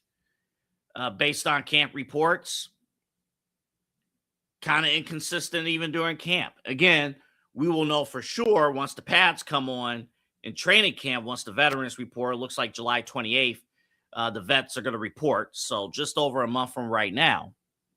But I think they're going to give Deshaun Watson every opportunity. And it's just not going to go well. And I hate... we played the sound. We don't have it today, but we played the sound from Ocho Cinco on Nightcap yesterday, or it might have been a couple days ago. When we played the clip, and he had mentioned, Deshaun Watson, through his sources, Deshaun Watson's going to get 6 games to meet expectations or not. And then if it doesn't happen, they're going to go to Shedeur. I think you're going to run into major problems if you do not start the season with Shedeur Sanders, which I don't think they'll do. If it was me running the show, Shedeur Sanders is starting from week 1. Like, he's our guy right now. But due to contract, due to whatever, he's not going to get that opportunity, even though he's improving in practice. So I think because Deshaun's going to start the season and it won't end well, and then you're going to have to change the offense a little bit differently with Shedeur, I don't think that may not turn out well either. But you're not going to be in a position to draft one of those quarterbacks. I mean, you could, but it would be in the mid-tier. But if you deem that your roster is good enough to elevate, and all you need is a quarterback, would you kick the tires on Baker? Matter of fact, let me set this up for you. If you woke up one day, let's say March 20th, 2027, and you're raced 5 years, and Baker Mayfield is on your roster, I'll do the would you rather. You take anybody from the QB room right now, or if you woke up today and Baker Mayfield's on your roster, would you take that instead? I wonder where a lot of people will fall in line with that. I do wonder. We'll talk more about that when we come back from break. Also, the latest on the Cleveland Cavaliers in terms of what they did with the NBA draft and what's next. Jaylen Brown, Evan Mobley, that's been floating. So we'll see what's going on with that. Plus, we are about 10 minutes away from Midnight Conversation. So we'll have all of that for you coming up on the other side. This is Midnight Run. Anthony Alpha here with you here on the InsideEdge Network and also on Keon Sports on YouTube and Facebook. Back after this. Keon Sports is the leader in Ohio high school athletic coverage in written, print, and video streaming. From the latest news and results and written content to the high school football game of the week every Friday, Keon Sports has you covered. The vision of 15-time published author Vince McKee has become the most trusted site in Ohio high school athletic news. From podcasts to player profiles, Keon Sports is your one stop for all of it. Visit them today at keonsports.com or on YouTube at Keon Sports. Check out their socials on Twitter and Facebook as well. Clean energy, bold flavors, and no jitters. See why people won't shut up about Dubby. Clean energy, no jitters or crash. Whether you're starting your workday or getting ready to exercise, Dubby Energy helps you lock in and focus. With over 15 flavors to choose from, you can't miss. Order Dubby Energy right now by using the QR code on your screen and use the promo code InsideEdge10 to receive 10% off your order. Dubby Energy, your energy-focused sponsor of the Inside Edge Network, Cleveland's digital leader. Discover our collection of body mists made with clean, minimal ingredients. Handcrafted with natural essential oils and clean ingredients, they offer a natural alternative to synthetic fragrances. Perfect for sensitive skin and those seeking clean, mindful self-care, and the perfect gift for you or your special someone. Courtesy of Alley Rose Fragrances. First-time customers, use that promo code InsideEdge20 to receive 20% off your order. AlleyRoseFragrances.com, a proud sponsor of the Inside Edge Network, Cleveland's digital leader. Whether searching for a baseball autographed by your favorite World Series slugger, a signed football by an iconic Hall of Famer, or the jersey of a world-famous soccer star, you've come to the right place. Here at SportsMemorabilia.com, the web's leading source of authentic sports memorabilia, you'll find more than 500,000 authentic products from nearly every professional sports league, team, and players. Not only will you find your next prized sports possession with ease thanks to superb customer service and tremendous site experience, you'll have the satisfaction and peace of mind that every product listed comes complete with a certificate of authenticity and is fully backed by the SportsMemorabilia.com lifetime authenticity guarantee. Go to SportsMemorabilia.com by using the QR code on your screen right now. SportsMemorabilia.com, a proud sponsor of the Inside Edge Podcast Network, Cleveland's digital leader. Find us on InsideEdgeNetwork.com for the latest information on your favorite shows, personalities, and network partners. Plus, guess what? We have a merch shop. That's right, we have network polos, t-shirts, champion jackets, hats, and bottles. Rep the network. Every purchase supports independent sports and entertainment media. Use the QR code on your screen right now to check out InsideEdgeNetwork.com. That's InsideEdgeNetwork.com. Hey guys, awesome show here on Unfiltered today. Did a great conversation about the Cavs, what's going on. Kyrie Irving, he's been losing his mind a little bit. We talked about that. We talked about a bunch of things going on the program. And don't forget, tomorrow, 5 p.m. right here on the Inside Edge Network, going to have the one and only Jake Underwood on the show. Plenty to talk about when it comes to the news and notes of the day with him, and an update on what's going on with the situation, obviously, in Iran. Are we any closer to a permanent deal? And his thoughts on stuff with the Cleveland Browns and owner Jimmy Haslam. He's got some interesting takes on all of that. All of that and more, 5 p.m. tomorrow right here on Unfiltered, all along the Inside Edge Network.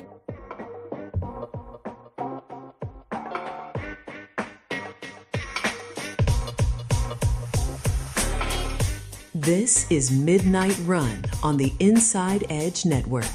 Here's your host, Anthony Alford.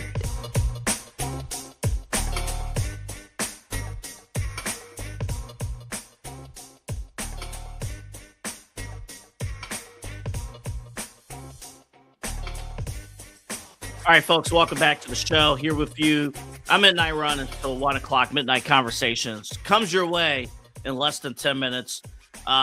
Listen, I know people are like, man, you got to just settle in on what you have. And I will, definitely. Just based on, we was talking about past trauma and stuff like that. Based on what I see, I have to forecast things. I know with Baker, it is tough because he did go through a lot of maturity issues the first go around.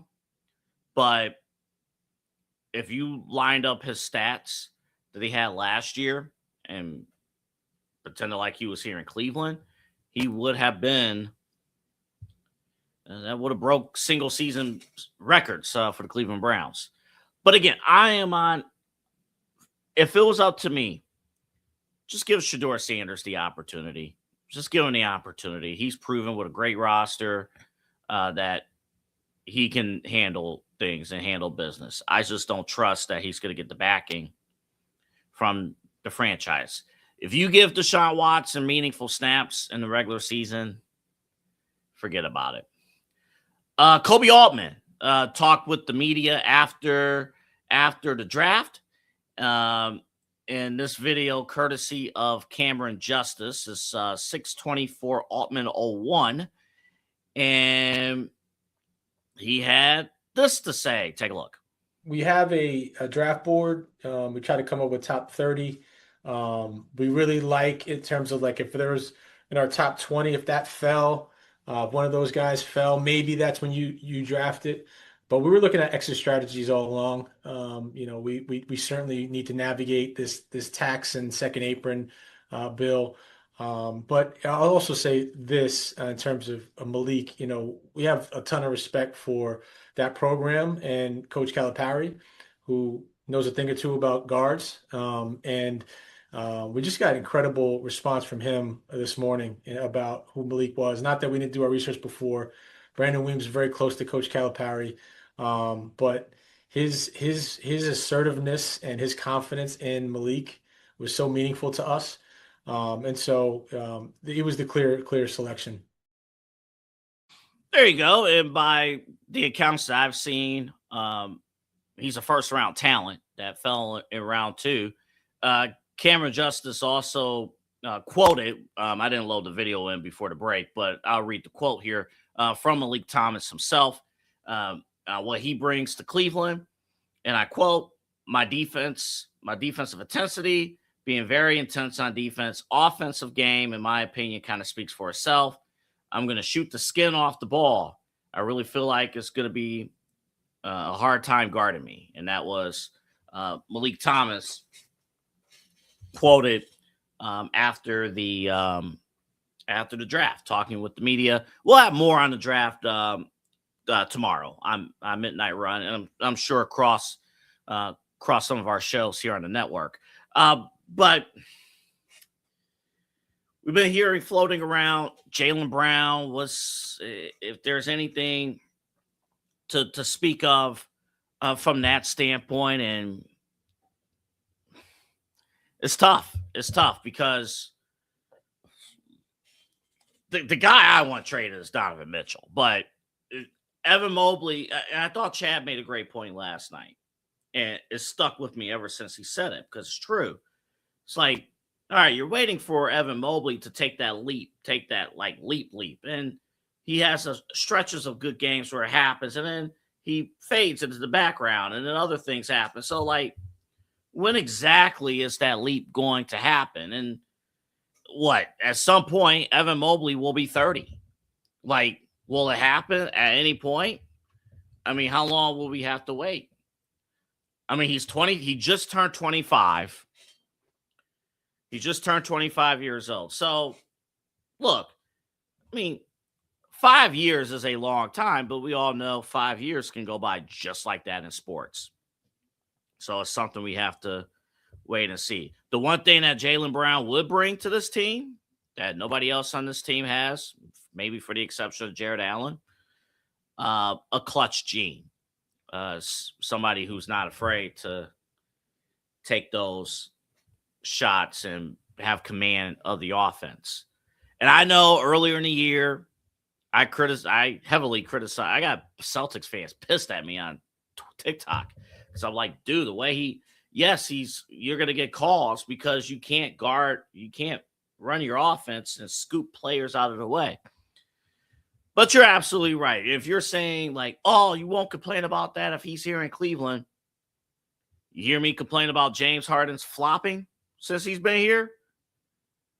I'm going to be loyal to my teams. So absolutely. If Jaylen Brown's in a Cleveland Cavalier uniform, he can do whatever the hell he wants as long as he gets my team W's the right way, of course. All right, we'll take a break. When we come back, we have an important edition of Midnight Conversations. Myself, Eli, Omar will join us during the segment as well. And folks, we had a special edition of Smash or Pass bacon wrapped honey bun. This is a 2-day experiment. We did the peanut butter honey bun sandwich yesterday, and today we're getting after it. Bacon wrapped honey buns. We got that, plus a whole lot more in Midnight Conversations, including what happens if a random man shows up at your front porch and he pulls down his pants. We'll have that for you coming up next. This is Midnight Run here on the InsideEdge Network. Phonetics isn't just our name, it's who we are. Loyal, passionate fans dedicated to our favorite teams and to the sports we love. That's why we're honored to be able to offer fans the world's largest collection of official sports apparel and sports jerseys from all leagues, teams, and players you love. We feature a wide selection of gear from every league, including the NFL, MLB, NBA, NHL, and NCAA merchandise, which allows us to serve fans of football, baseball, hockey, basketball, lacrosse, soccer, golf, and, well, everything else that gets your heart pumping. Go to fanatics.com by using the QR code on your screen right now to celebrate your teams. That's fanatics.com, a proud sponsor of the Inside Edge Network, Cleveland's digital leader.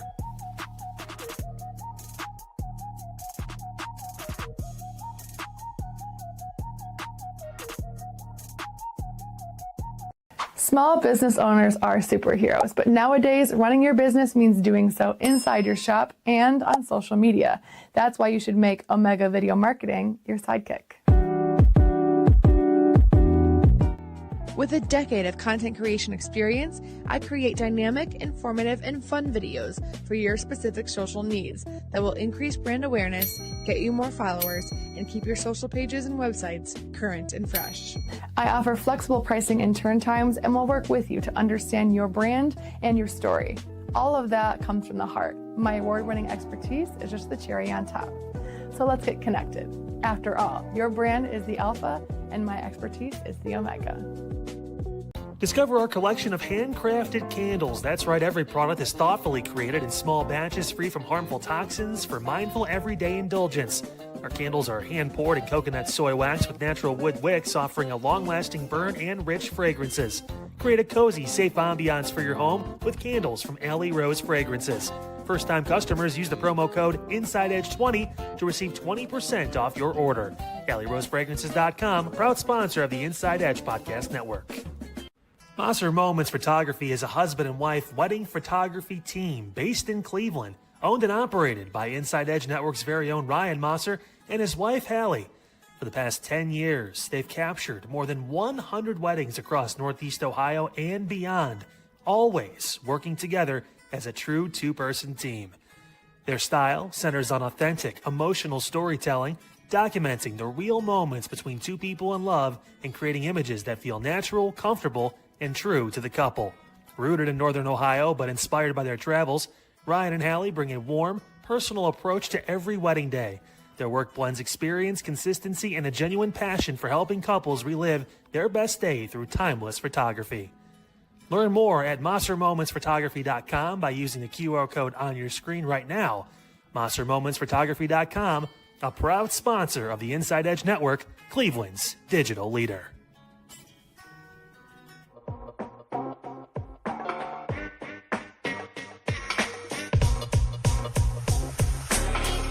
This is Midnight Run on the Inside Edge Network. Here's your host, Anthony Alford.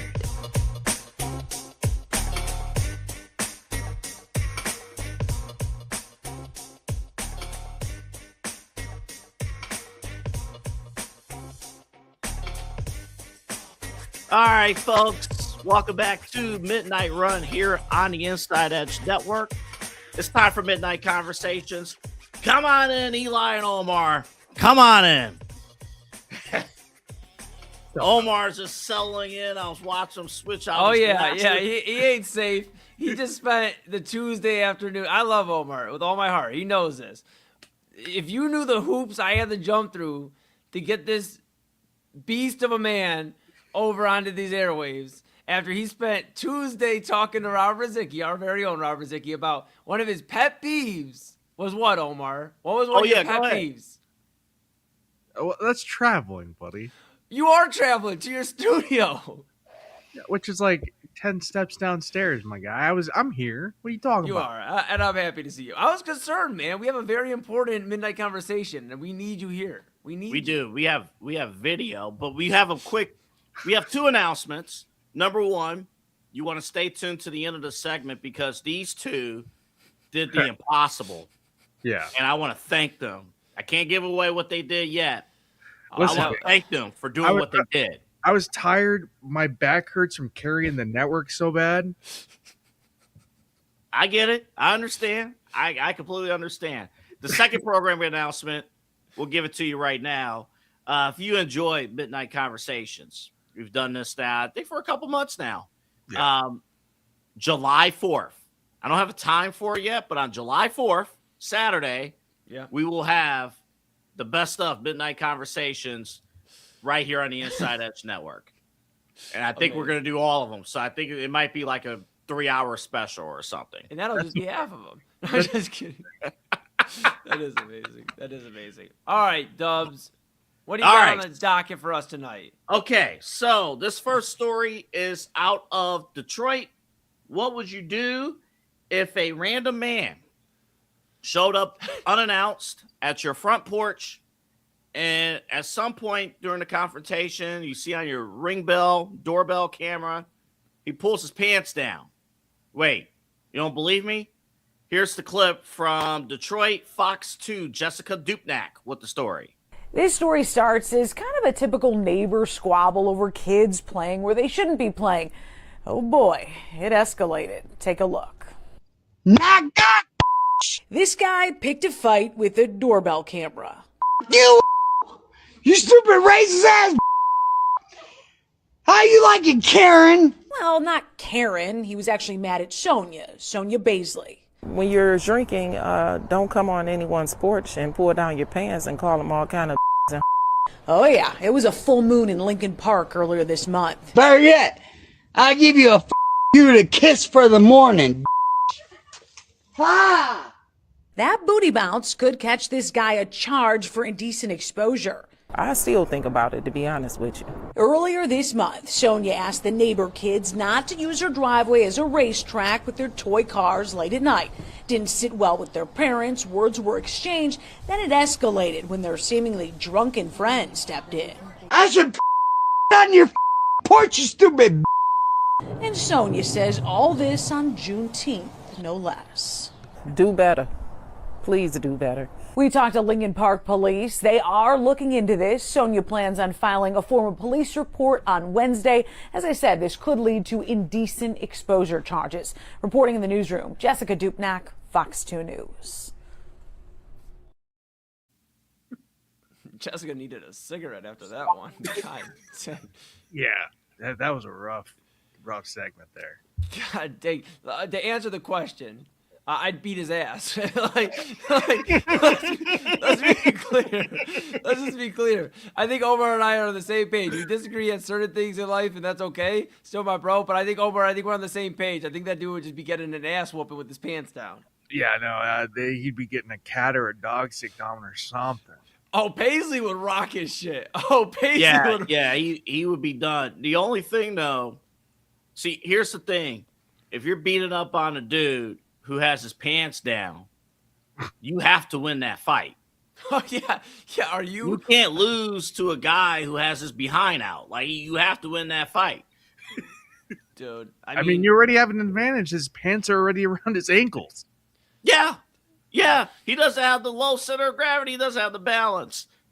Dude, she should have just came out with like some Lysol or something, or like just something, like, and just hit him with it, like. Not the Lysol. Something like, you know what? You want to be a stanky motherfucker? Then like we're gonna get that. That's where we're at. That's where we're at. That deserves an F-bomb. Very rarely on this network do I drop an F-bomb. Hands down. Juneteenth? That's what I'm saying, bro. That's foul, bro. That's foul. Like, you choose all the days, and this has been going on clearly for a minute, and you chose that day, bro. Any day, to be honest. It could be June 8th. It could be April he was probably 25th. out celebrating and came home and just.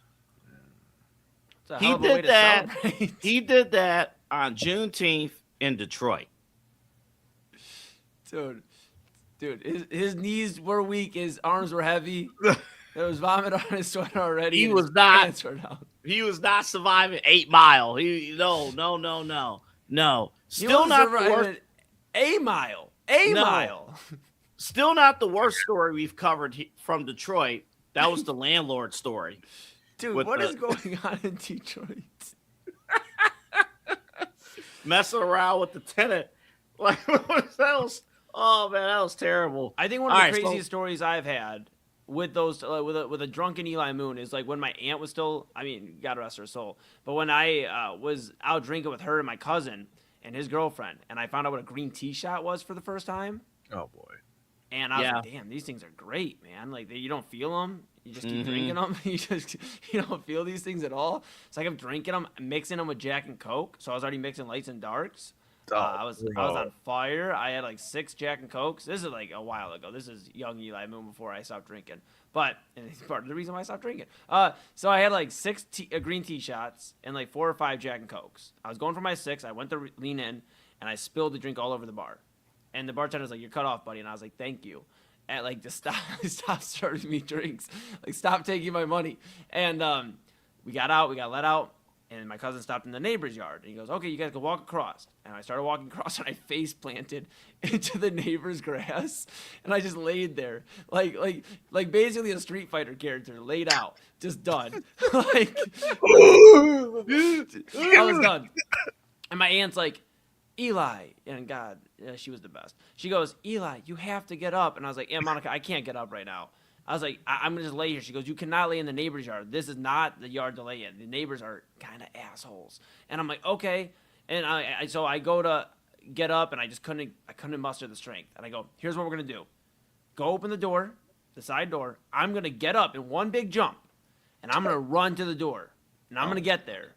I jumped up. I ran to the door, and that night I fell asleep in the bathroom with my pants down at my ankles. So and you want to be on Love Island. I don't drink anymore, so I don't think they can beat me anymore. Actually, yeah, I don't think and I have flashbacks to Bowling Green, the Monster and vodka mix. Oh, God. Bro, I've had a few, and we had a Thor hammer for Halloween, and me and my buddies, we used to always like, "Well, it's time for the shots." Thor, dude, I've hit had the some hammer. I've had some bad downtown experiences, bro. When I lived on East 12th and I went out drinking at downtown on West 6th, and I came back and I was like, I think I called Omar probably like 15 minutes before I got home, and I was like, "Dude, I just got to make it home. I don't feel well though." And I got outside of the apartment complex downtown, and I'm like sitting there and I'm like praying, like I'm legit praying. I'm like, "Please God, like just let me get upstairs. Give me the strength to throw up in my own toilet." And we got up into the elevator. We started going up to the 7th floor, and let's just say we did not make it to the toilet. The maintenance guy was pissed. Now, this question I was going to actually save for next week, but I'll do it now, based on what we were just talking about. Yeah. You're drunk. You're done. Yeah. This is it. And then what if you're told you have to play a sport while you're drunk? Now, again, let's be safe. You're not driving or anything like that. It's just you're walking home, and your buddy's like, "Hey, let's play this," and you're just drunk. It just matters. I guess it matters on the game, right? Like I could hoop while I was lit. I could definitely hoop while I was lit. I definitely could. Like I would dunk on somebody. The sloshing around in your stomach every time you like go to run, or like every time you try and jump. You gotta eat some bread. Dude, I'd be going up 15 minutes in, bro. You gotta eat some bread, Omar. No, you gotta soak it up. You gotta do the sport that's for everybody, man. You gotta play some ACL cornhole.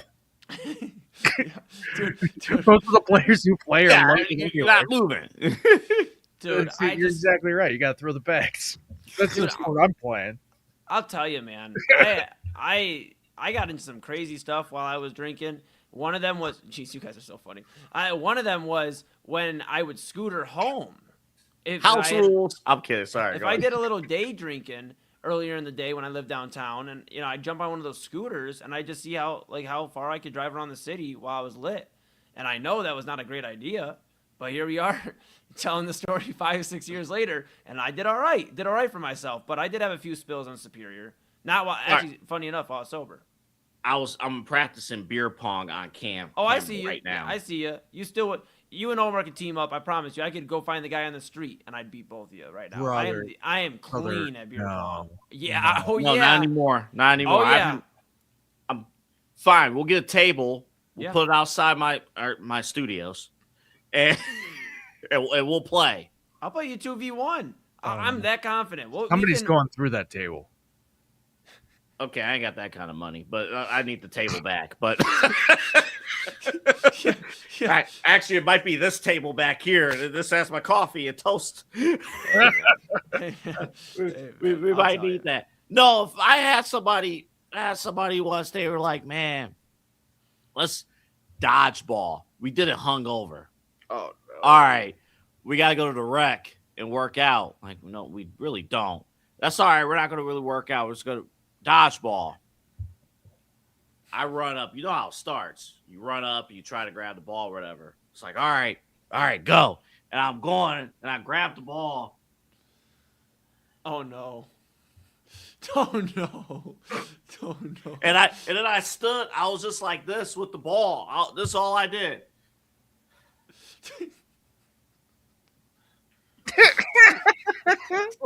That's all I did. The flick of the wrist. That's all I did. It didn't even go anywhere, man. Oh, man, it's just terrible. All right, third and final question before we get to our treat of the night.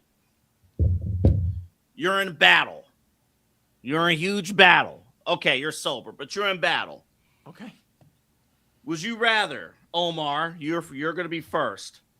Would you rather fight 100 duck-sized horses or one horse-sized duck? God, I'm so glad he asked you this first, bud. I'm so glad you got to answer this first. Give me the horse. 100. Give me the horse. 100 horses, but like they're sizes of ducks, or one duck, but there's as big as a horse. Give me the giant duck. Why though? Because it's a giant freaking duck. It'd be cute, man. Oh, it's real cute. Till it was a chomp your head off. That's fine. At least it's adorable. Dude, the visual of.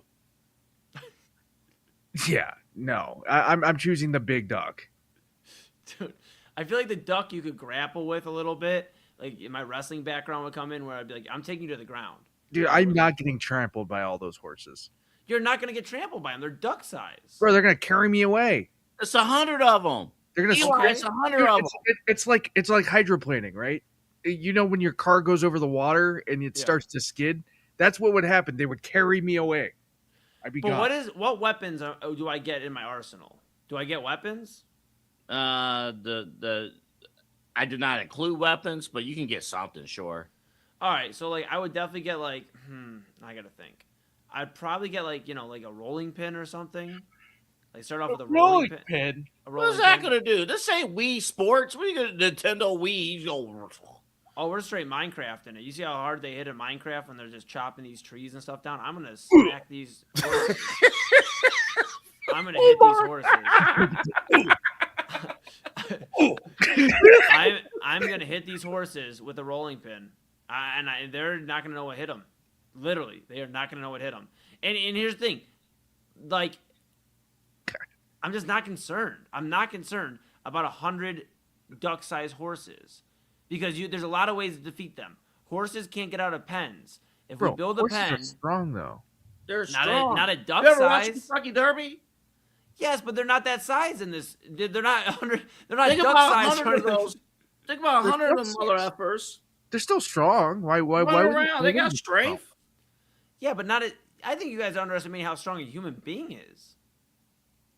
No, we only have 2 arms and 2 legs. Horses are just straight muscle, bro. Yeah, but at a duck size, they're losing a lot of that muscle. I mean, they're still muscular. But 100 of them, they could team up and pick you up and move. Well, let's make the question a little bit more amplified. Not me per se, because I'm not the biggest guy. Let's say Arnold Schwarzenegger against 100 duck-sized horses. Now who wins? The horses. Arnold would pull a muscle. Dude, oh my god. Yeah, he's like 80 now, bro. Yeah, he would I'm pull a muscle. talking in his... You guys... Oh, in his prime? He really would pull muscles. He would pull a muscle. He would pull a hammy. Hold up. How tall is Arnold? How tall is he? I had to look it up. Give me a second. Because that size, he has to reach down. I don't care about the them. bosses. I just need these women. Yeah. And these guys. I'm looking. Arnold. My his search is height. like, what is going on? I got it. He's 6'2". Yep, there he is. Yeah, he's the same height as me, basically. He's an inch taller than me. And you would have to bend down. So How are you killing 100? How are you defeating 100 horses? I don't think we're trying to do all that to them. I think we're going to defeat them. We're going to knock them silly with the rolling pin, and then we're going to put them in a pen. We're going to put them in a gate where they are contained. Bad horse. We're going to contain these horses. Boy, you daddy. Oh, you're going to the pit. Rolling pin. Double A, you sound like you're describing Love Island again, buddy. You're going to the. You're going back in through the gate. You're going back to Casa Amor. You're going back to the villa. Damn it, dude! I'm so slap happy right out now. of all the weapons you could have picked, why a rolling pin? I just want Because to. it adds a lot of oomph. Like, what are you doing? It adds a lot of oomph, and you're not going to hurt them to the point where they're unalive. You just want to knock them silly enough to where you have this built pen because you knew this day would come, and you have this pen, and you put them in the pen, and you say, So now you can't roam. Pen. It could be electrified. You don't even have to use a rolling pin. What's the But they're rolling pin for? attacking you. Hold up. First. So You you got to don't get wanna- them into the pen, But you don't want to hurt them. not to the point of unaliveness. Oh, okay. So that takes out my answer. I was going to say a flamethrower. Oh my God. Wipe them out. And you go all around. Treat them like bad boy, cowboy, whatever.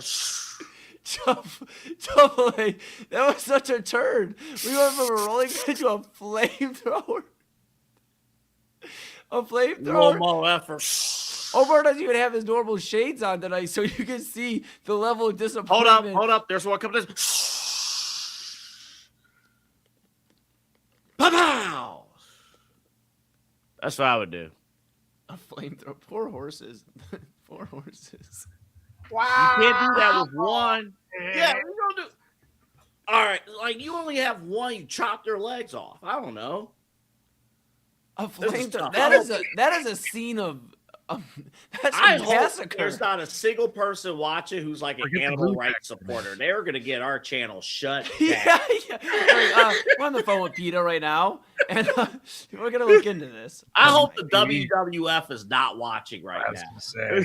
Dude, when they ran that angle in the WWF with Big Boss Man and Big Show, or Big Boss Man and Al Snow, when they fed him pepper, oh God. Before we get to our featured treat, I do need to ask you both a wrestling question. Sure. Okay. Night of Champions. There's actually a ton of wrestling this weekend. We'll actually, Side Hustle Wrestling Podcast returns tomorrow night. We'll actually air it after Midnight Run tomorrow. Special presentation. But are you guys ready for Jey Uso to win the King of the Ring tournament? Yes, I am. I don't know if Omar is. I see him looking away, but Letters. I am. One word. Come on. Yeet. Yeet. Come on. Let's go. I mean, it's so clear as day from somebody that only watches highlights of wrestling nowadays. It's so clear as day that Oba is going to get interfered with Brock, and Jay's going to be the king of the ring. He's going to go after Cody, and you're going to have – that's how the Cody bloodline part 3 gets tied together, because they didn't do it last year because they ran out of time to tie it together. So now they got to tie it together this year. And, yeah, I'm ready, Double A. But, I leave that to the experts. I leave that to you and Kyle to tell us exactly how we should feel about this. And I will not have any further thoughts on this until I watch Side Hustle Wrestling Podcast. Then I can make my most educated decision on how I should feel moving into Saturday. But I am ready. I think the guys are coming over Saturday. The network's coming through. We're going to get after it, and I think we're going to watch some Night of Champions.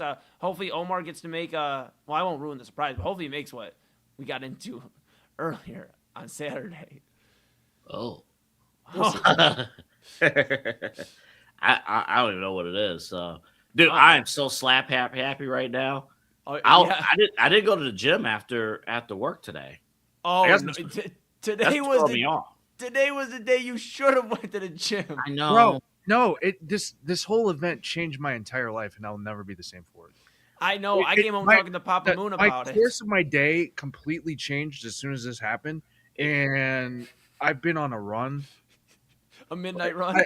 A midnight run. I don't know how many naps I took today. Like, my day is completely shifted and altered because of this. That's what I'm saying. Like, all due respect, because you are usually in here at like 10 o'clock, usually 10:30, ready to roll for midnight conversations. You are. 2 hours early. And me and Double A were both like texting during the break, like, Omar might have pulled an Eli Moon and slept through this thing tonight. We're like frantically calling. I'm like, goodness. And it was just, oh man, I'm so glad you're here to witness this moment that we witnessed earlier, Omar, because I came home and guys, I talked to Papa Moon. He didn't believe me that we had this happen. He goes, no, you didn't. I go, yes, I did. He goes, no, you didn't. I go, okay, I didn't. He goes, you did. I go, I did. And so then we discussed how the gravity of this moment and how he is not allowed to come anywhere near what we experienced because of, you know, Papa Moon's trying to get his health together. He's doing a lot better. I can't let him anywhere near this. No, you cannot. No. The and thing- after today, we shouldn't be anywhere near this either. No, the thing we encountered could have killed many people. So here it is. So yesterday, you know, honey bun, peanut butter sandwich, and everything from Big Back Tuesday last week. Because Stephon Johnson had it. Like, I'm intrigued. We gotta try it. We gotta try it. I thought I had it this morning. Yeah, I had the second half of it this morning. It was better. Bro, you know, you had the second half of it this morning, and then you partook today. My goodness, man, your stomach. I'm a team player, and my stomach. I'm a team player. I do it for the network. Just like how Eli's going to Love Island, I will do this for the network. I die hard for the network. Give me the claps. Give me the claps. So I had that for breakfast, and then there was a part 2 of this. And part 2 is what you're about to see right now. This is amazing stuff. When Omar said he was going to do this, I kind of didn't believe him. That's why I didn't even press him on doing this. But he came through, and we have a special presentation for you guys right now. Hello, Inside Edge Network. We are rocking and rolling here. We have our iron rack, and over here we have honey buns. You're probably wondering what's going on. Why do we have honey buns in an iron rack? There's a lot to be considered when looking at this. You'll just have to stay tuned. All right, you ready for this? All right. We got our maple cured flavored bacon, and it's thick, baby. It's thick, and this is gonna go all around our honey buns. Oh my goodness. Look at me struggling trying to open this package. Look at this. Look at this. All right, so we're gonna take this bacon and just wrap it around this honey bun. And notice I used the thick cut, and we're gonna completely get full coverage here. Look at this. Oh my God. Oh my God. That's gonna be wonderful. So we want to give a big shout out to Stephon Johnson behind the idea of this. We had to try it for ourselves here.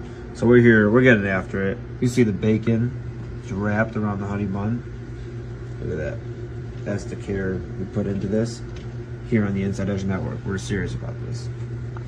So now we have our bacon wrapped honey buns. We're just getting a few more worked on here, but we're getting these ready to go into the smoker. We have one for AA Anthony Alford, Omar Clausel, and myself, Eli Moon. We are going to get after it here. All right, so we're out here now outside. Omar's going to put these bacon wrapped honey buns. Look how delicious these things look, man. All right, you onto ready? the smoker. Here we go. You see there? You get the sizzle of the smoker. Right there, folks.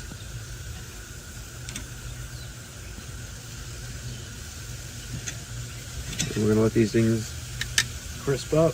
You know? And you know, I got this maple honey ginger glaze here. We're gonna cover these bad boys every once in a while. We're just gonna open this thing up, turn them around, give them a quick wipe down, and the next time you see them, they will be done. All right, here they are. You see them. You smoke. This is gonna be amazing. Oh yeah. And here we are, folks. Here we are, folks. Bacon wrapped honey buns. We're going to deliver this to AA, so you can also try. Yeah, we're going after it. Like this. Oh, we're here with AA now. Here with AA, and we're going to just get a little extra crisp on it. Okay. My apologies. There might be a little bit of pizza in that pan. That's okay. It's all good. So what I'm going to do, you can smell this too. This is heaven. 400 degrees. Let's just run it for a minute. There it is. A minute, folks. We'll see you then. All right, the minute is up, folks. All right, so one of the number one items in my household.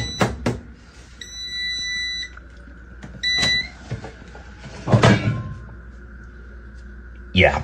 Oh, yeah. Yeah. Yeah. Can I get the plate? Okay, here we go. There's 1, 2. Again, it's just warm. Oh, you see the honey bun in the it's starting to break apart a little bit. Wow, that's I'll take that one. Omar did the smoking. AA gave it a little extra crisp.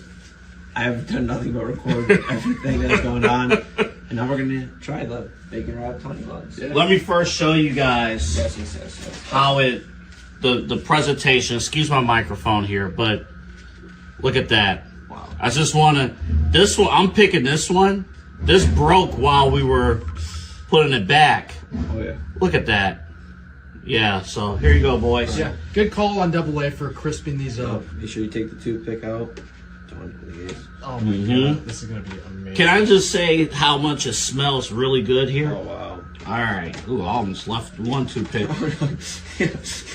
Omar All right. filled in for midnight run again. Oh yeah. For a couple days. All right, everybody knows the rules. One bite, well, to the finish. Oh my god. All right, cheers. Cheers. Cheers.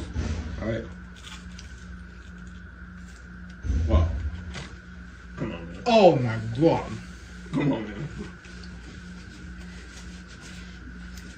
Wow. I'm in heaven. Cue the happy music. You know what this is?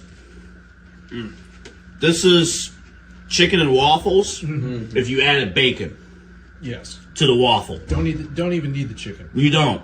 Actually, bacon and waffles are better than chicken and waffles. It's like the glaze is just crazy. Omar did that extra like honey glaze and Honey maple with a little bit of ginger. Oh my God. This is... Ladies and gentlemen, please don't make this a normal habit. But this is, dude. But- as you can tell, like a holiday like cookout. This could be like a nice dessert. You don't have to put too much effort in, but it would be fire. dude, you're exactly right. Wow. Oh, it's crushed, man. Wow. Yeah, this slaps. This is big back behavior right here, folks. Make sure you run this off. Make sure, I know we joke about not actually running on midnight run, but you need to run. All right. Oh, Lord. Once it gets to the crunchy part, dude. Got like that nice crust. Like, Hold up. carrot is crazy. I'm going to try something. This is really, watch this. No. Wow. Let's see here. Is that ranch? Yes, sir. Double A. Double A, what are you doing? This is insane. This is unhinged. This is seriously unhinged. My finger's covering up. Hold on, folks. The ranch is The ranch is... We got ranch, honey bun, and bacon. Doesn't work? Wow. I don't know, man. Probably the creaminess from the ranch? Yeah. Wow. All right. Well, that's what you come here to see. That was unhinged. that's double A. That is the very smash or pass. Smash. Bacon wrap, honey bun. Big smash. And listen, I really think the peanut butter and jelly one is great, but smoking it, having that glaze on it, it just completely changes the game. And man, I love peanut butter and jelly, but like My goodness, this is different. This is a whole universe. Eli, how are you feeling? I might change my answer. This is like I said, it's like a holiday dessert. You could if you're like, man, I don't feel like making pie or something like that. Just get some honey buns, get some bacon, get a little glaze on it, and there you can serve those for a holiday. I mean, the undercarriage underneath was just crunch. It's so good. I love it. For Omar, from Eli, Double A signing off. Amazing. Make sure you run that off. Try it, but then run it off. Good night, everybody.